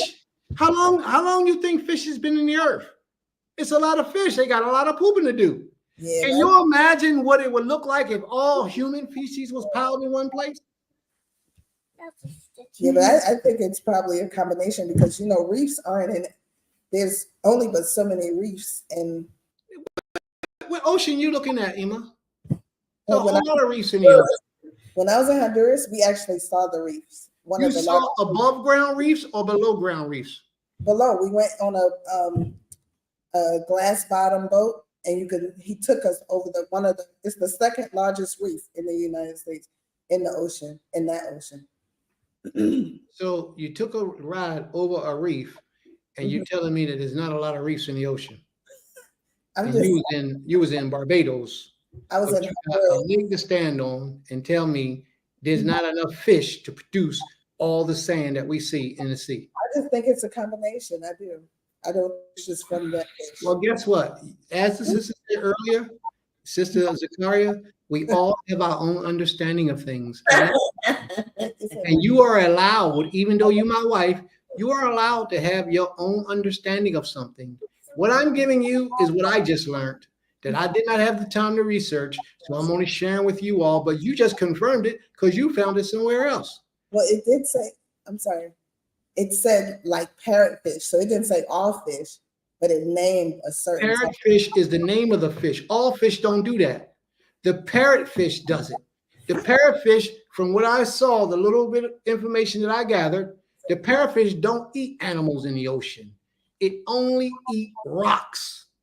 It chew up the reefs and then it digests it and it poops it out as sand. It's a whole lot of particles that come out their booty or their rectum as sand. You should see it. I saw the video. It shoots it out. Okay. And then the water washes it up. Mm-hmm. So it's not hard to believe. The whole ocean floor be sand and dirt and all type of things. So it's really not hard to believe. So now places like Georgia, where we live at in Georgia. See, we in Georgia, in our home in Georgia, on our land, we got a lot of sand. But then we got a lot of dirt. So the question is, where does sand come from? And we ain't got no oceans around. Thousands of years ago, Georgia was underwater. Yeah. Mm-hmm. The water has resided and went away, and it left the sand particles from the bottom of the ocean. Mm-hmm. A lot of people don't understand that. But let's get back to the story of Genesis.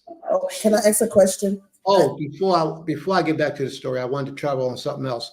But go ahead and ask your question. So, because I'm reading further, it said, let's see, these crazy white make you melt sands in the Caribbean and Mexico are made of eroded limestone and may contain coral and shell fragments. In addition to, it's going slow. And this is what they're talking about, white sand, because there's different type of sands when you go to different beaches, right? And it says, in addition to other organic or organically derived fragments of material. So I wanted to bring out, because it makes me think about that conversation that I saw on Facebook about seaweed, and I brought it to our sister chat. So in some ways, wouldn't sand be considered unclean with the shells? No. Remember you were saying have shells? No. When it goes to a natural decomposition, it's no longer what it was. Okay. It's different. Shellfish is unclean. Therefore, their housing is unclean. But when it goes to the natural, thing that nature does, it cleans and purifies things. Okay. It's different. All right. So but thank you for that information. And anybody who really wants to know the full story, please do your research. Please look further, because I just saw at a glance. I didn't do no deep study on it. So she could be right. If that's what she read, more than likely she probably is right. Different sand comes from different places or a combination of things. Do anybody know what comes from sand? Glass. What object that we use every day that comes from sand? Glass. Mm-hmm. That's how they make glass, from sand. We got some smart people. Y'all just can't fool y'all, can we? Y'all on point. Glass. Now, who would ever think that sand would make glass? Mm-hmm. All right. So the other thing that I wanted to mention is we got all this water underneath of us, and we look up in the sky. What happens is the ocean heats up, and the water vapors go up into the clouds, and then eventually they turn to rain and they come down upon the earth. The oxygen that we breathe, that we stand up and that we breathe in, is H2O. H2O. That's 2 part hydrogen, 1 part oxygen. Hydrogen is a gas, and that hydrogen gas is one of the natural gases in formation of all creation. That was just one of them. H2, so that's 2 part hydrogen, and then 1 part oxygen. And what is oxygen made of? It's water. It's water. It's a form of water. So therefore, we have water underneath of us, surrounding us. We have water all around us, floating in what we call the atmosphere. And then we also have water beyond the stratosphere, in the heavens. Those planets that you see are all floating around in water. It's a different form of water, but it's all water. If you don't believe me, you don't want to take my word for it, Look at the book. And the sixth verse. The sixth verse will tell you. Read on, please. Verse 6.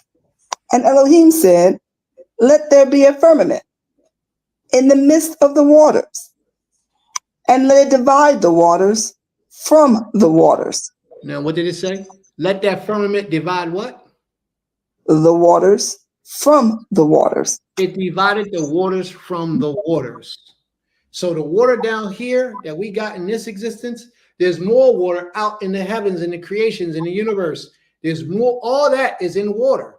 And that dome that I spoke about, that dome is penetratable, but for the most part, it's not penetratable.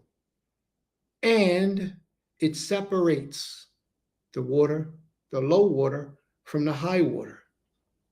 But does anybody know what the name of the waters is? The high waters? Or that firmament? Shamayim. Shemayim. And that's what it means, high waters. Shamayim means the heavens. Shemayim, Shemayim, it means the heavens. If you break it down, it means the high waters. Read on, please. Verse 7. And Elohim made the firmament and divided the waters which were under the firmament from the waters which were above the firmament. And it was so. And all of this was a plan that was taken to the Creator, that the Creator approved, and then some things he disapproved, he talks about in the second chapter. Read on, please. And Elohim called the firmament heaven. Heaven, Hashemayim. The firmament was called Hashemayim. You ever heard the story with the seven heavens? There are different levels of heaven. Read on, please. And the evening and the morning were the second day. What was first? The evening. And what was second? The morning. Now, let me ask you a question, family, because a lot of people are having discrepancy. Let me ask you this question. If it's 2:00 a.m., what time of the day is that?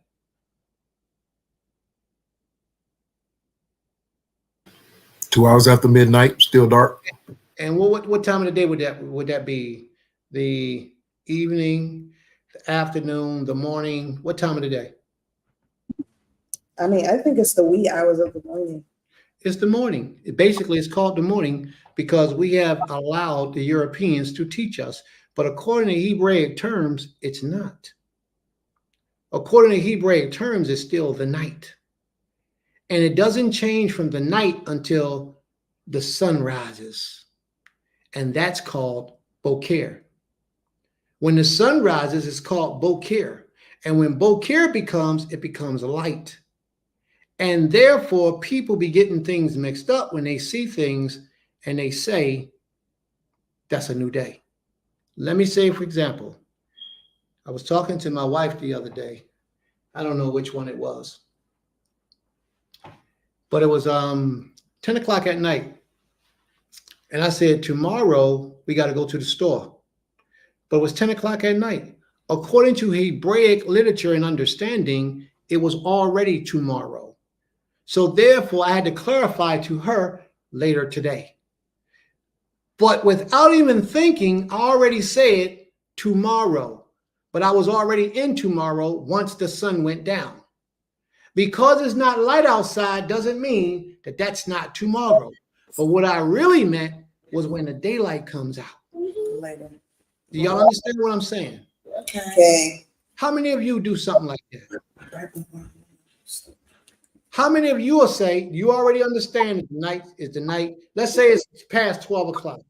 So according to the understanding we have, 12 o'clock, once it's past 12 o'clock, that is tomorrow. That's the next day. Would y'all agree? The white man says that's what it is? That's what it is? Yes. Agree that that's the accepted terminology that we accept in this nation? Yes or no? Okay, that's what it is. So if it's 2 o'clock in the morning, with you having that understanding, and you got something that's getting ready to happen 4 o'clock in the afternoon, would you call that tomorrow or would you call that today? Usually, because it's dark, usually we call it tomorrow. but it's not necessarily tomorrow. For real, in reality, it's just later this day, because you already passed that time space of determining the next day. That's the point I'm trying to bring out. A lot of times we read in scriptures and it says things like tomorrow after the Shabbat. It don't mean when the sun rise. I mean, it may mean when the sun rise, but it's not meaning another day.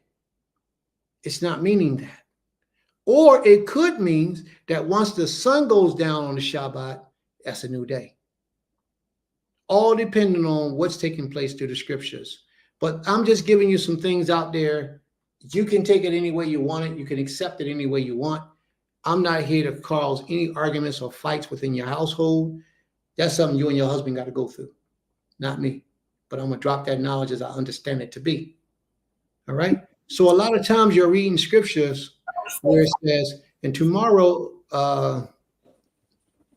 they fought all night, and then on the morrow they got a relief. It don't mean the next day. It means during sunrise of that day. That's what it means. But I'm gonna leave it alone. Let's travel, sis. Really? Prince. You want to comment? Go ahead, sis. You got it. I have a question.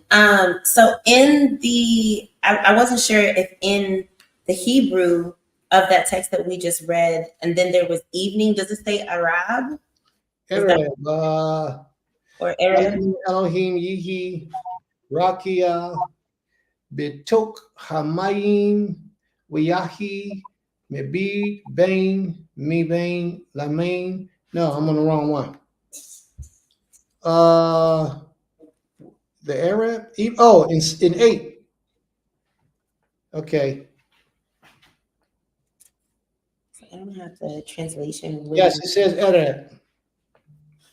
So I have a question about that, because Arab and Bukhar both mean like the mixture of light and darkness. So if darkness was already first, how could it be the mixture of light and darkness? You got to remember, because he had just brought about light. He had just brought about light from the darkness. So he was dealing with the end of that day. He had to get to the end to start the beginning. If you go back up to, I think it's verse 4, he had brought forth the daylight from the darkness. And then he goes down and say it was good. And then there was evening. Then there was morning one day. Right. You follow that cycle? You see what I'm saying? I see, but I also am like, okay, well then if he brought forth the light, then that would mean that the light was there. No, sis, listen. Where did he bring forth the light from?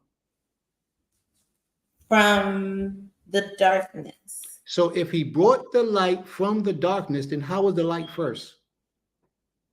Okay, so you're saying, okay, darkness was there. Let there be light. Then, but okay, so then was that the Arab? I'm still confused. Oh, okay, follow me for a minute, okay? Okay. There was darkness already in existence. Yes. The Most High said, now what I'm going to do is I'm going to bring forth some light. Mm-hmm. So as you just stated, there are 2 evenings in a day. As you just stated, the first Arab was to bring forth that light. But then that would be, if it's coming out of the darkness and it's bringing forth light, it had to have an Arab to bring forth that light. Would you agree? but then that would be Bukhar. So then it should say Bukhar. No, it won't be Bokar until after it's finished. Right now, he's not dealing with Bokar or Arab. What he's dealing with, that's why it doesn't say Arab. What it's dealing with is the actual formation of the existence of a light. Okay. You follow me? But when he first formed that light, he didn't call that day 1.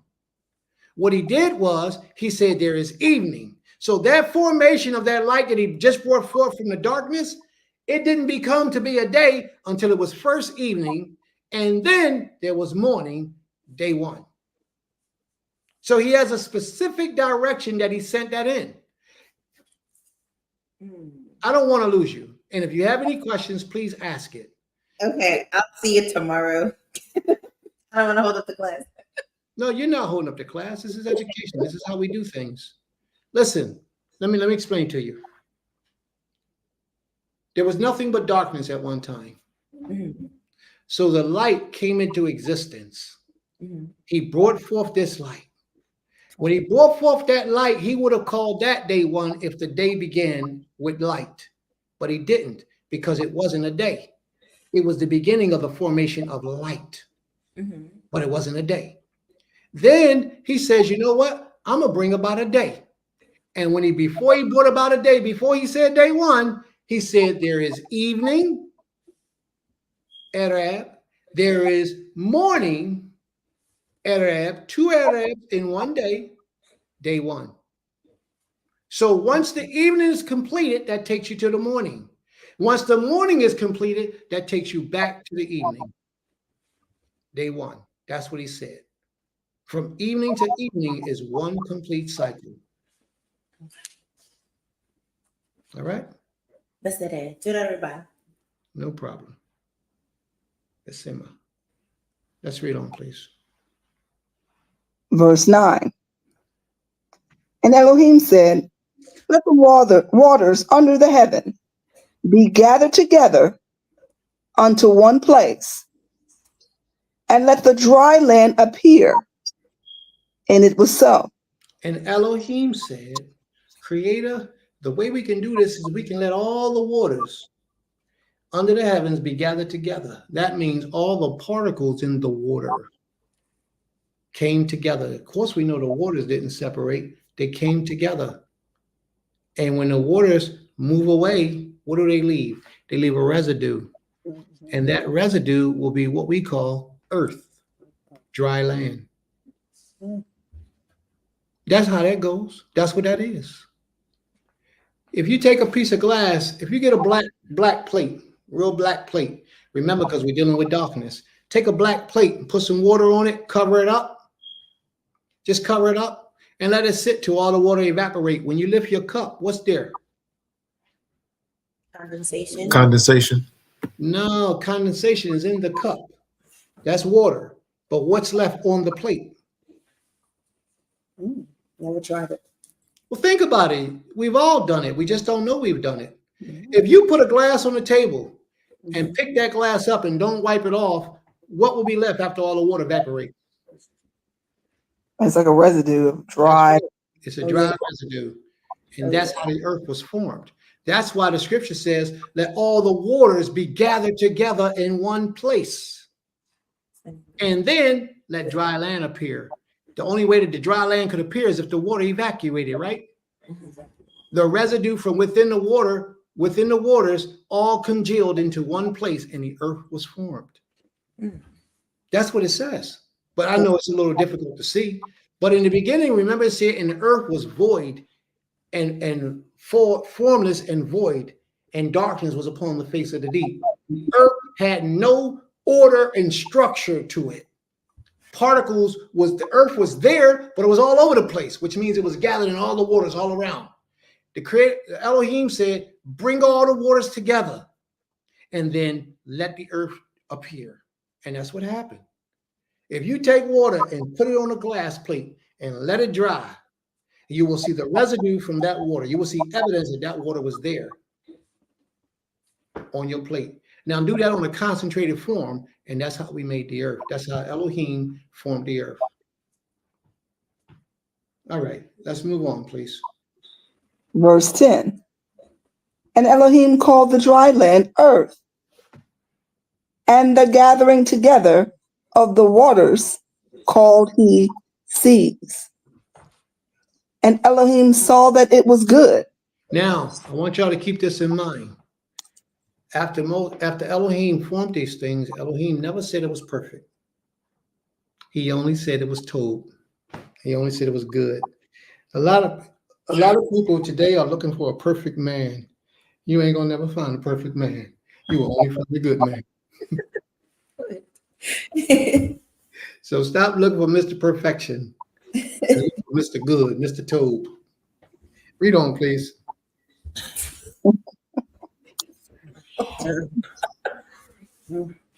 Verse 11. Yeah, see, that rocked your world a little bit, boy. All the women in the room like, Read on, please. And Elohim said, let the earth bring forth vegetation, the herb yielding seed, and the fruit tree yielding fruit after its kind, whose seed in itself upon the earth. And it was so. Now that is very important. He said, Elohim said, let the earth bring forth grass and herbs, two different things, but yet the same thing, yielding seed, and fruit trees yielding fruit after its kind. So we eat fruit every day, but this fruit is the only fruit that we're supposed to eat, and that is the fruit with seeds. Okay, Emma, if you can, if you're not, don't worry about it. We'll get it later. We only supposed to eat fruit with seeds in it. If it doesn't have seeds, then the creator he didn't allow it to come into existence. He didn't make it. Y'all follow me? If it doesn't have seeds in it, it didn't come from the creator. Every piece of fruit that you eat, it has to have seeds. If it doesn't have seeds, then the creator ain't got nothing to do with it. That's something that man did. And I would advise you not to eat it. Read on, please. Verse 12. And the earth brought forth vegetation, an herb yielding seed after its kind, and the tree yielding fruit, whose seed was in itself after its kind. And the trees yielding fruit, whose seed was within itself. The fruit had the seeds in it. Mm-hmm. Read it, please. And Elohim saw that it was good. Verse 13. And the evening and the morning were the third day. And how long was the evening and the morning? It was the third day. That's how long it was. Listen, doing all that formation and bringing forth all these things, he did that in the daytime. And then the evening came, and then the morning came, and it was the third day. Read on, please. Verse 14. And Elohim said, let there be lights in the firmament. Now, this is a very important verse. This is very important. There's a lot of controversy about when a month begins. We already dealt with when a day begins. Now let's deal with when a month begins. So keep that in mind. This is part of the reason why there's so many people doing these holy days on different days. But if you notice, it's getting better because we're getting closer and closer together. You know, we did ours a couple of weeks ago. They doing theirs these weeks. So it is getting closer because at one point we were months apart. So it is starting to get closer and closer together. I requested a meeting with leadership so we can have these type of discussions, but I haven't heard back from the connection yet. Read on, please. Verse 14. And Elohim said, let there be lights in the firmament of the heaven to divide the day from the night. And let them be for signs and for seasons and for days and years. So now this here is another thing that's going to make a lot of people mad at Prince. Prince is always starting trouble. But you know what? He don't care. He don't care. He used to be starting trouble like he getting ready to start right now. But the people need to know. A lot of people say don't mess with astronomy. Astronomy, not astrology. Astronomy, the study of the heavens. A lot of people are afraid of the heavens and what the heavens might be trying to show us. But right here in the 14th verse, the Most High says that the heavens has a purpose for the life of mankind. He says it should be for days, it should be a sign for days, for seasons, and for years. For days, for seasons, and for years. But he also says that there should be lights in the heavens that you should look for to determine and follow the formation so that it could give you the message once you learn the language. And the moon, the astronomical moon that the Europeans have taught us to follow, is when the moon is absent from the sky. There is no visible light in the sky. So a lot of people, this is also another reason why people keep holy days at different times, because they start their counting when the Europeans say that the astronomical moon is the beginning of the new moon. There is no moon there. But that creator didn't tell us to look for the absence of light. He said that light would be a sign. Therefore, if that light is our sign, then we should be first looking for the first visible light. That first visible light is the crack of light, the beginnings of that light, that crescent moon. The first sighting of the crescent moon is the beginning of months for us. Those lights is what you need to be a sign. Read on, please. Verse 15. That light should be used for the beginning of your days, your seasons, and your years. Read on. Verse 15. And let them be for lights in the firmament of the heaven to give light upon the earth. And it was so. And Elohim made two great lights, the greater light to rule the day. The what? The greater light to rule the day. And the lesser light to rule the night. He made the stars also. so he made the greater light to rule the day. The lesser light he made to rule the night. Do you always see the moon at night? Mm-mm. No, you don't always see it. So that rulership has nothing to do with the light that you see. That rulership has everything. It is a part of the light because a lot of times it's present. Most of the time it's present.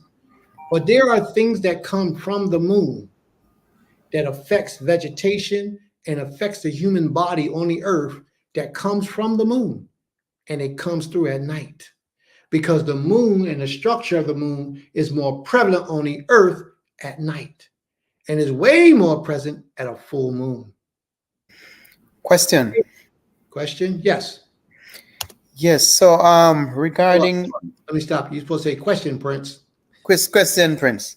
Go Right. ahead. So Go it ahead. says, thank you. Let and Elohim made two great lights. I noticed the word made, and I noticed the word created from verse 1. Can you help us in terms of distinguishing between the created and the made and the timing of those two? Asa is to do. Yoas is the word that they actually use. Asa means to do or make. Okay? So that's the word that they're using there, asa. It just means to make or form. You know what I mean? To bring about. That's what it means. And the same word, bereshit, in the beginning is to create or form. So it could be created, whereas asa is not created at all. It's to form, to bring about, to do, or to make. Thank you. I'm seeing that you did mention that, there was evening and then there was morning. And I'm picking up an order in that.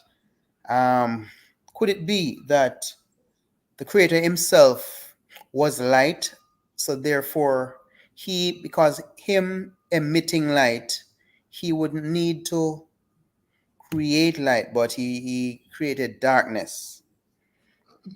And in addition to that, if he mentions an order where there was evening and then there was morning, what was it before evening?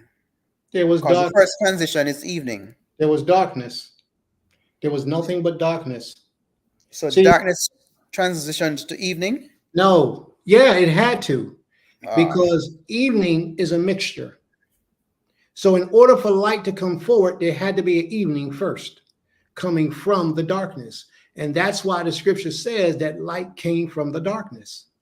The Creator called to the darkness and light brought forward. So as the light came out of the darkness, it had to be evening first, as it went through its transition until it blossomed into full light. That's the only way that could happen. Okay. Right. And thank you. And in addition to that, when you say that when the two great lights were made, right? if I'm looking at the light being great for the moon specifically being in its full state versus it being in a sliver state and being referred to as great. That's the only thing. The greater light, the moon. Let me explain it to you this way. The Most High never said that was the sun and the moon. You follow me? Follow. He never said sun and the moon. What he did say was lights. So this light being a great light to govern doesn't have to be big. It just has to be a light. And it had to be a lesser light because he called it a lesser light. So what a lot of people like to do is bring the emphasis on greater light or great light. The one that he called greater was the sun, the light, the rays from the sun. That lesser light, as a lot of people, is still debatable with some people, but I've accepted the term, that lesser light is a reflection from that great light, which when you shine a reflection, it means it's a lesser light. That lesser light, as he called it, lesser light, was to rule the night. Doesn't have to be a full moon. But a lot of people want to say that when the moon was first made, it was a full moon. Not true. Not according to this scripture. It was a lesser light. But it did rule the night. That's a fact. I would agree with that. Any other questions, brother? That's it. Thank you. Okay. You know, I love these questions, y'all. These questions is what help us to understand so much more. And don't think your question is too little, too insignificant, or too important. Don't feel that way. If you have a question, ask your question. That's the only way you're going to understand. Now, whether you receive the answer is totally up to you. Because a lot of times people got their mind fixed. And no matter when they hear the truth, they don't accept the truth because their minds have been fixated on a lie and they can't see the truth. So let's pray that that doesn't happen here. Let's pray that you receive the message as the Creator has for you to receive it. If not, why he got you here in this class today? Of all days, we could have been teaching something else, but we're not. We're teaching this. Read on, please. Verse 17. And Elohim set them in the firmament, and Elohim set them in the firmament of the heaven to give light upon the earth, and to rule over the day and over the night. And to do what? And to do what? Watch this. And to do what? And to rule over the day and over the night. And to do what? And to divide. Divide. Now pay attention, y'all. Not determine, but to divide what? The light from the darkness. Period. That's it. That's what the daylight and the evening is all about. We had to have a division between the two to govern it. Read on. And Elohim saw that it was good. Verse 19. Question, Prince. Yes. Sorry for the interjection. When it says rule over, therefore to rule over the day and to rule over the night, I'm getting from the word rule that at that point it is evident. And it comes against the thought that when you see the full moon, you actually will see it ruling, well, for want of a better word, ruling over the night. But outside of the full moon, you do not see it. If you do not see the moon, is it ruling over the night?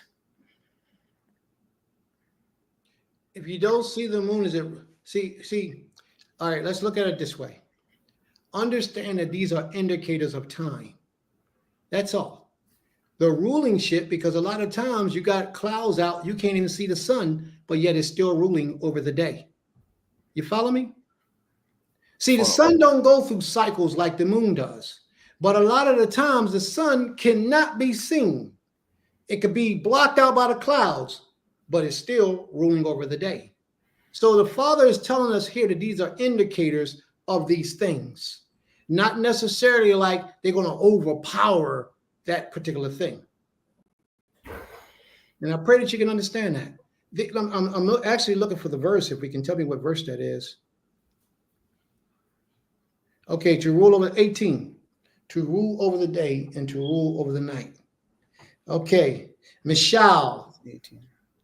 You ready? Mishal means to guard, not to rule, but to guard. Mishrim, to guard. So they are indicators, like I stated, they're indicators over the day and over the night. This is why the Hebrew is so important. We got to look this up. You got to know these things because the English will get you convoluted. It will mess your mind up. You won't understand. But in Hebrew, Mishal means to guard. Misheret, Mishrim, Mishal, it's all the same thing. That's what it means. It means to guard over the day and to guard over the night. It's an indicator piece that will be there at that time. And if it ain't there, it's because it ain't time for it to be there. But it's an indicator at that time of the night. But remember what I said to you, that the moon, when it's out, it has an effect on the earth, especially the full moon. Especially the full moon. It affects the tides in the ocean, which is water. It affects the humans. It affects vegetation. It affects the animals. That's why the wolves and the bird dogs and stuff howl at the full moon. So it doesn't necessarily mean that it has to be a full moon the first day of creation. Doesn't necessarily mean that. We would like to try to say that, but I can't say that it is. What I know the Father called it is a lesser form or a lesser version of itself. It was considered to be a lesser light. And we accept that lesser light to be the moon because it's not as prominent on the earth as the sun is. The greater light would be the sun.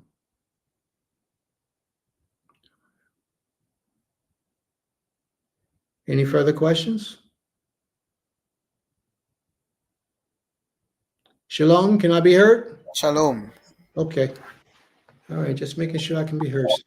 Yes, you can be heard. I want y'all to know that these are some quite great questions. Don't never let nobody just tell you something. Make them verify and prove it. All right? So if y'all want, I'll go get the Hebrew concordance and pull up the word and make sure, because I'm telling you, you don't have to accept my version of it, that the word for guard or to rule is mashal. It's the root of that word. You can go look it up. Rule was a bad translation of it. But this is because they want your mind to be transferred into the mind that they want you to have. Rule means power over. That's right. Guard means to stand guard. It don't mean you have to rule over anything to be a guard. Now, you could be ruling over things as a guard, because if the inmates get out, you got to put them back in. Inmates get out of order, you got to chill them out. But to guard means to stand guard and let know. Like Israel had guards who stood around the camp when we were out in the wilderness. And the guard's job was to alert us of oncoming traffic or someone who wasn't supposed to be here. They had to alert us, but they were Mishrim, guards. All right? Y'all making me want to go look this word up. Do y'all want me to go look this word up? Because if it's not cool to you, then I don't want to be giving you misinformation there, but that's where it is. All right? Mashal, to guard. All right? Prince. Yes? There is another word that means guard, like to keep the Sabbath, to guard the Sabbath. Yeah. Isn't it a different Hebrew word versus this mashal? There's many words that means guard. Shalom, Prince, if I may. Okay. Yes. I think just like you already brought out, that mashal is the word for, like, say, to rule over or to have dominion.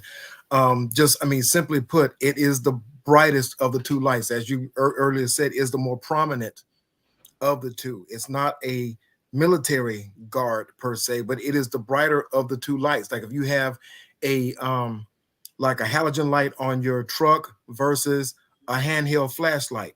The handheld flashlight would be the lesser light, or better yet, a mirror.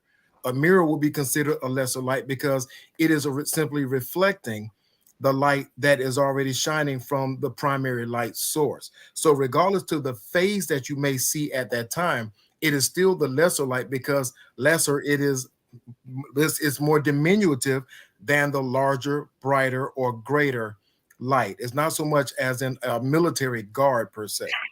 Copy? There you go. Total Rabbah. But I don't want to leave nobody out.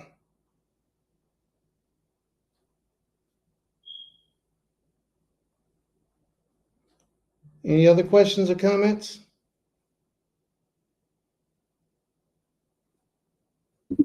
No.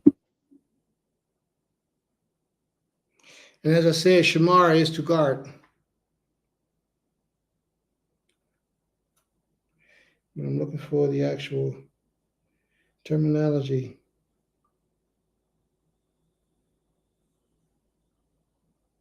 Mishar is to guard. Shamar is to guard. Notar is to guard. Wakik is to guard. All these words mean to guard.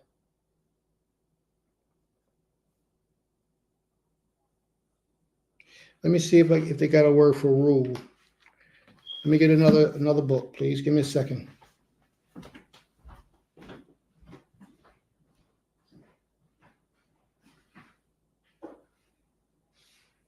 So in essence, what it means is a placeholder to guard during a dispensation.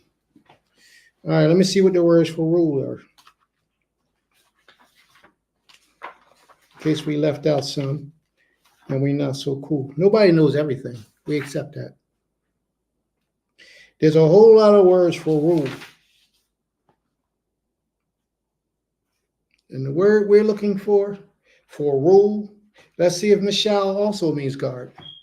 I mean rule. We know it means guard, but let's see if it also means rule.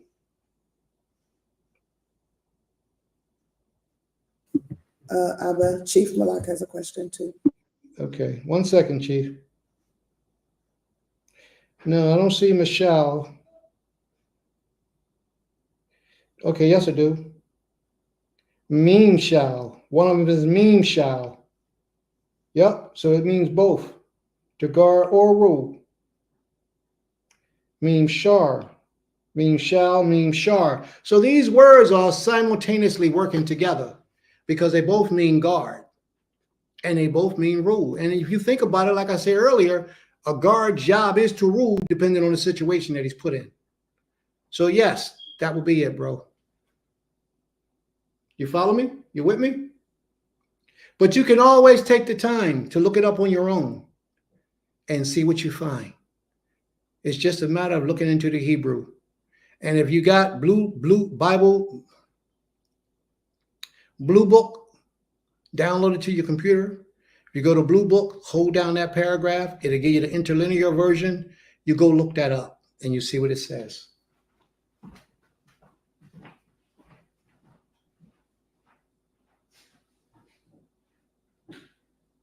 But there you go. A lot of people want to keep the full moon as a new moon. And I don't, like I said, I don't argue with them about it. I'm just happy that you're keeping the holy days. That's all. I'm just happy that you're walking in the ways of the Almighty to the best of your ability. If that's the understanding you have, then you hold on to that until you get a better understanding. And if the understanding that I gave you is still not sufficient for you, don't let it go because Prince said it. You know, be nice, but you don't have to. You can go ahead until the Most High convinces you that that's the way to do it. But what I will say is once you hear Prince say it, even if you disagree, go do your research and prove Prince wrong. And once you prove Prince wrong, then you go out with the way that you feel best. But if you go do your research and you find out what Prince was right, then you have to change. You have to do better. May the Most High be praised. Is that it? Is that for you, Asa? That's it. All right. Yes. You had mentioned that the sliver starts the month. However, why is it that the astronomers' calculations being pushed is that 2 days before that, you see the sliver, the month would have started. Is it for confusion, or there's a logical reason for it? Well, they claim they're smarter than the Torah. That's why they begin their months in the dead season of the year. They begin their years in the dead season of the months. Winter, in the dead of winter. They start their months in December. The end of December, January 1st is the beginning of their year. We don't do that. We start ours in the beginning of life, which is spring. So that tells you a lot about their determination of things. Okay. The astronomical new moon is calculated, and it's only for a slither of time. It's just real small. It's not that long because it's only a second of time. And then after that, whatever data that appears on it, the data they say is the day of the new moon. And we don't. As I taught last week in class, our forefathers, if you was present, they looked for the first slither, and then they light bonfires to send a message from one city to the next city to the next city. The Levitical order would stand on a hill and see and look up in the sky and look for the first slither of light. And once they saw the first slither of light, they said, hey, this is the beginning of the month for us. And one town will light a bonfire, the next town, so that all of Israel knew that this was the beginning of the month. All right. Any other questions? All right. Chief Malak?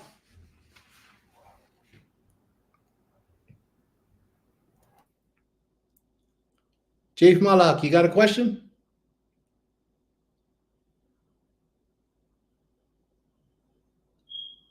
Is Chief still there? Kane, I see him still here. Well, where is he at? Did he come into this platform? Oh, no, he didn't come up. Oh. He said it's up there. Oh, Yeah, I seen that, but I didn't, I thought he might have wanted to say it. But go ahead. I thought he was on the platform.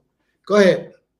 Is it okay to get your number from Chief Shama and give you a call? I want to pick your brain with a Q-tip. Is that really a question?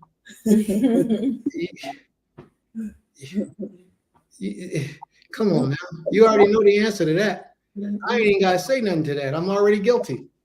Go ahead and do your thing, bro. This is what we're here for. That's how it go. But I thought you was up. You asked for the thing to come to link to come on the platform. That's what I thought you were. That's why I was calling on you. May the Most High be praised. All right. Are there any other questions? No. Now, I want you all to know this, and I mean this sincerely. No question is a dumb question. And just because you have a question don't mean you believe those things. So family in the audience, don't always think because somebody asks a question about something that that's what they believe. Don't think that. Sometimes something just might pop in their mind and they need to ask that question. So don't let it confuse you and think you understand how that person believes, because you don't, unless they tell you that this is what I believe. Sometimes they know somebody who believes like that, and they might have asked a question for their friend who is not here, and then you have to answer it. So don't always think that you understand that person's understanding and their walk with the Creator just because they asked the question. Like my sister, she asked a question earlier about the sacrifice thing. And a lot of people might take it and say, well, see, that's what she believed, but that's not necessarily true. We don't know the answer to that unless you specifically ask her and she tells you yes. So don't think that, all right? May the Most High be praised. Toda Rabbah. What verse we on, sis? 19? 20? Verse 19. All right. Let's get through this first chapter and we're going to call it a day. Reading from the book of Genesis, chapter 1, verse 19. And the evening and the morning were the fourth day. And Elohim said, let the waters bring forth abundantly. Now watch this real carefully. The moving creature. And I'm expecting some questions after this. The moving creature that has life, and the fowl that may fly above the earth in the open firmament of heaven. And Elohim created great sea monsters, and every living creature that moveth, which the water brought forth abundantly, after their kind, and every winged fowl after its kind. And Elohim saw that it was good. So stop there for a minute. Prince is about to teach something. Please listen. Earlier when I started the class, I told you that Genesis, the first chapter, was just a blueprint. It was only a blueprint, an ideal that was given to the Most High. The Most High changed up, did what he liked, and changed what he didn't like. You find what he didn't like, he put it in the second chapter. Everything that we just read right now has been changed up because the Creator didn't like the way it was going. He didn't agree with the way that Elohim said, I would like to bring forth these creatures. Do you notice that in the 20th verse, it says that the birds came from the water? Did you see that? Did anybody see that? But when you turn to the second chapter, you'll see where the birds came from the earth, because the Creator didn't like the idea of the birds coming from the water. He changed it up. And all living creatures, the Creator did not create from the waters. He created them from the earth. He gave them physical bodies to live in the earth. Some water creatures, yes, he created in the water, just as it says. All right. But have you also noticed how much a bird looks like a fish? You ever notice that? Anybody ever notice how much a bird looks like a fish? Mm-hmm. Yes. They got that little thing on the back, just like a fish got on the back. They got two wings, just like the fish got two wings. They got a beak, just like a fish got a beak. And when I used to eat that stuff, fish and chicken used to taste alike. To me, the texture of the meat was different, but the taste was very similar. People say, nah, the meat eaters, still meat eaters today, they probably ain't eating the meat I was eating back then, because I was eating a different meat. I was probably eating real meat. They probably was eating this other stuff. This stuff that they sell today in the supermarket that they make in a laboratory somewhere, genetically modified meat, and they think they're eating something, and that's why I say it tastes different. But anyway, y'all was supposed to laugh at that. That was a joke. But yes, it was true, a true factual joke. A lot of the stuff you eat today that you think is meat is not meat, although they sell it in the store as if it's meat. That's why it's best to leave that poison alone. Leave that meat alone. All right, let's move on, please. Prince, you just got all these things that you don't like. You don't like us, do you? If I didn't like you, I wouldn't be sharing this information with you. The pink goop. All right, let's read on, please. Verse 22. And Elohim blessed them, saying, be fruitful and multiply, and fill the waters in the seas, and let the fowl multiply in the earth. Now, let the fowls multiply in the earth. They were created in the water, but they multiply in the earth.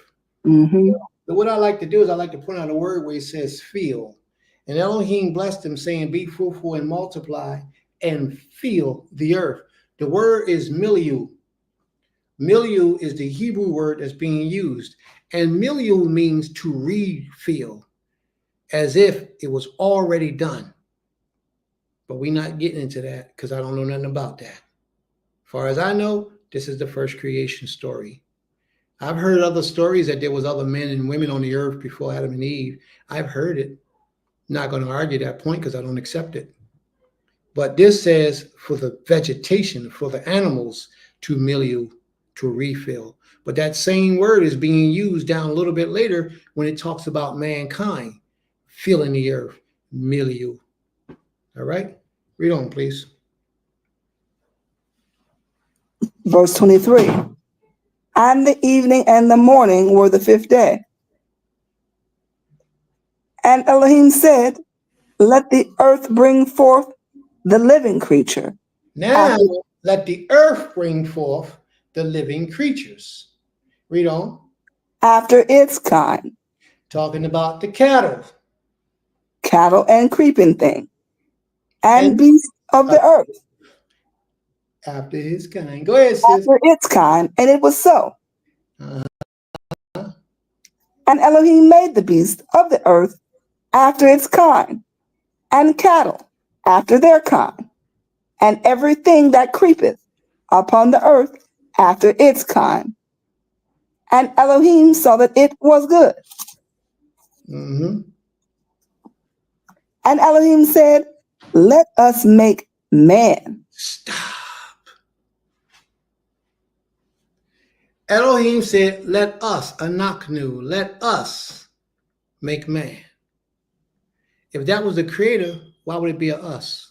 Most High don't need no help. Most High don't use no help. The Most High does what he does because he commands it to be. And all credit goes back to him, singular, not us. Let us make man. In our image, after our likeness, and let them have dominion over the fish of the sea, and over the fowl of the air, and over the cattle, and over all the earth, and over every creeping thing that creepeth upon the earth. Now, remember what I told you earlier? Everything came from something. The birds and the sea creatures came from the waters. The cattle and things like that came from the earth. Where did the man come from? Doesn't say. It doesn't say. See, this was another error of the creator found that he had to correct. And therefore, you don't find where the man came from to the 7th chapter because the creator intervened. And another thing I want to bring out is I want you to notice how it never says Yohe Wahe in the 1st chapter of Genesis. And that's because Yohe Wahe represents the Almighty. And that's because the Most High didn't have anything to do with the 1st chapter of Genesis. He's just sitting back watching the show. This is the blueprint that they gave to him. That blueprint is being read for us and left on record for us to see. But the Most High had nothing to do with that until the 2nd chapter. This is just a blueprint of what they think and what they would like to take place. Read on, please. Verse 27. So Elohim created man in his own image. In the image of the creator created he him. Male and female created he them. And Elohim blessed them and said unto them, be fruitful and multiply, and fill the earth and subdue it, and have dominion over the fish of the sea, and over the fowl of the air, and over every living thing that moveth upon the earth. They gave man dominion over everything. But in this instance, man and woman had dominion over everything. Read on. Verse 29.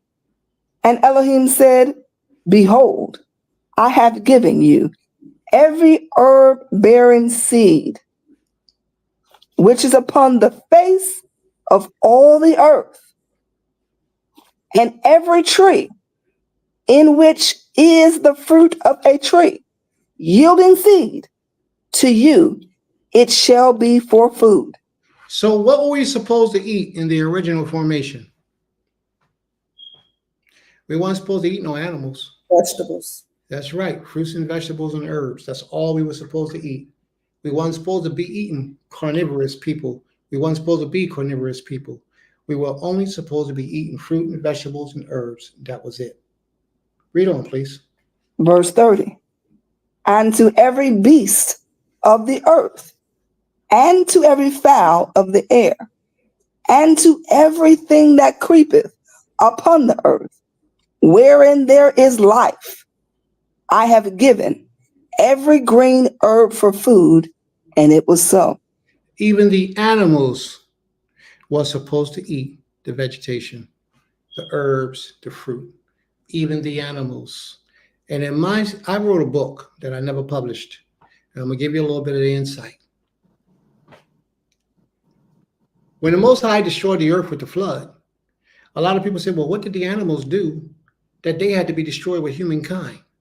First of all, they had the spirit of man. Second of all, they ate animals. They ate themselves. Same thing with humans. They began to eat meat. They began to eat animals. They ate themselves. That's why the Creator comes back in the second chapter after the flood and after the waters dries up. He said, from now on, you can eat meat. Why would he bring that up if it wasn't a problem?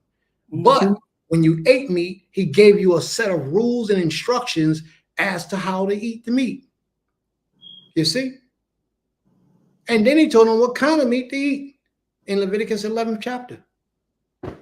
Why would that be necessary if we were supposed to eat meat originally? Or why would it be necessary if we wasn't already eating meat? We violated the commands that the Creator gave us, and we started eating meat, flesh. The animals started eating meat, flesh. Therefore, the Father said, I don't like this. Because by eating the meat, you ate the blood. By eating the blood, it did something to you. It made you like a beast, beastly in nature. Father didn't like that. So he had to give you rules and regulations as to what it is that you can eat. And then he had to tell you how to eat it. And do you know that today, even though a lot of people eat meat today, they still don't follow those rules and regulations? The Father says, if you're going to eat meat, you have to soak all the blood out of it.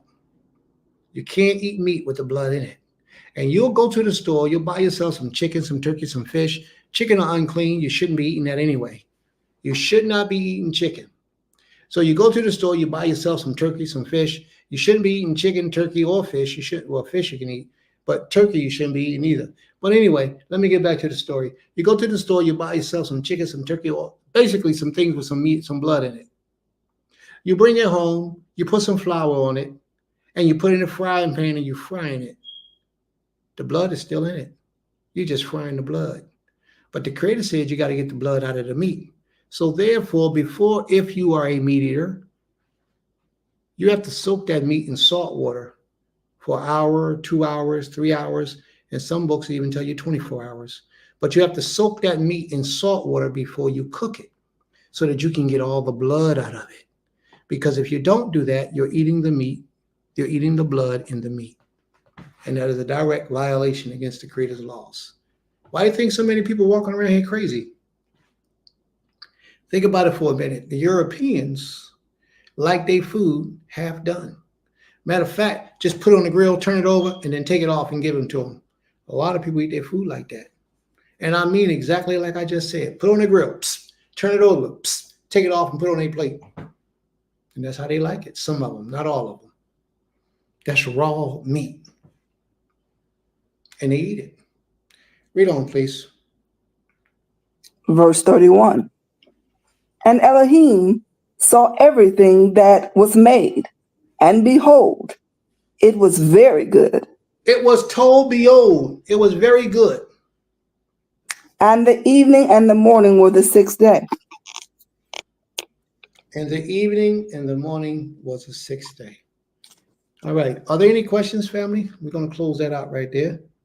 Are there any questions from anyone? Do we have any questions?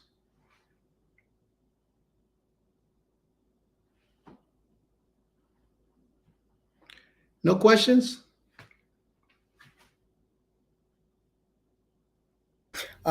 Quick question. I noted this, Sir Prince. It says it was very good when man was made, and all the other days it was good. I think it is the second day. It's not mentioned as good. Any particular reason for that? Yeah, I don't know the answer to that. Okay. That I do not know the answer to. I can hypothesize and say probably because man was ready to govern everything. But it's something that I want to say to y'all before we leave. Something that you can think about till next week when we finish the second chapter. This is the formation of the heavens and the earth. And it's also the formation of man. But yet man did not come into existence in the second chapter, and you're going to read about that. But that man that came into existence in the second chapter was not the children of Israel. And I'm going to leave it at that for y'all. That's mankind, and it ain't you. You're different. But we're going to talk about that later. May the Most High be praised. Are there any questions or comments before we close it out, family?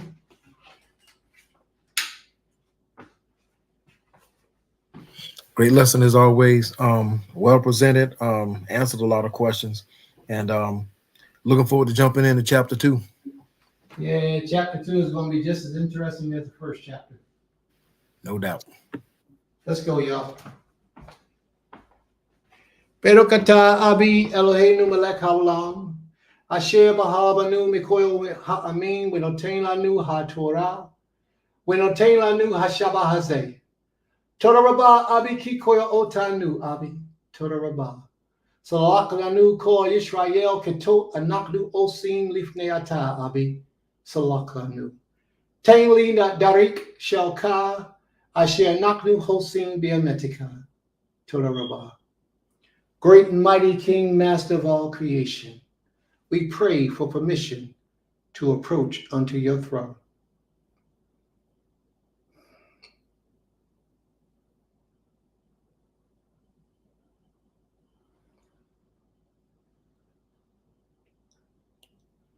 Father and giver of life, owner and possessor of all souls, we humble ourselves before you.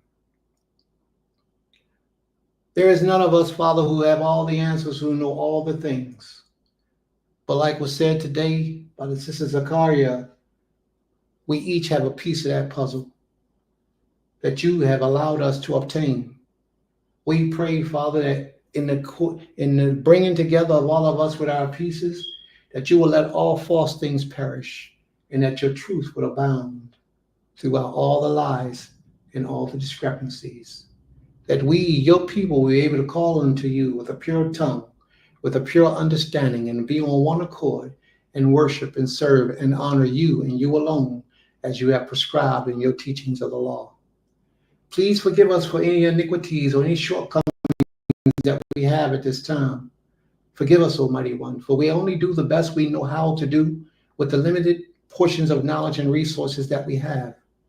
If you do not intervene, Father, we shall destroy ourselves. We shall continue to live in idolatry and practice idolatrous behaviors. We shall be disrespectful toward each other, and we shall not truly love each other as you have commanded for us to do.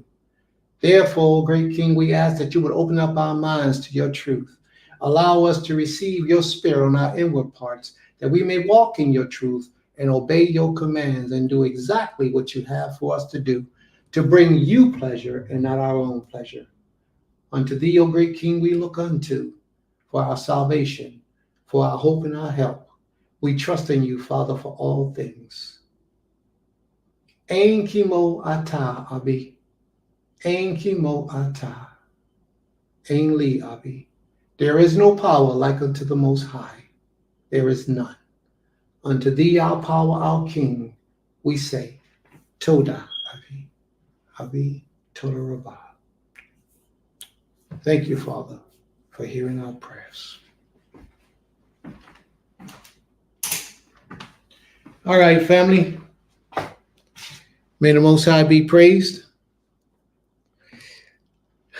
Now, before we close out, anybody want to say anything? Ta-da, for a great lesson. Mm-hmm. You're welcome. May the Most High be praised. You know, every time we close out, people be having stuff they want to say, so now is the time. If there's anything y'all want to say it. Shalom, Dawid. Shalom. Hello. Shalom. Shalom, Zamaria. Give me a hug, baby girl. Zulia. Zamaria. Shalom. What's your new name?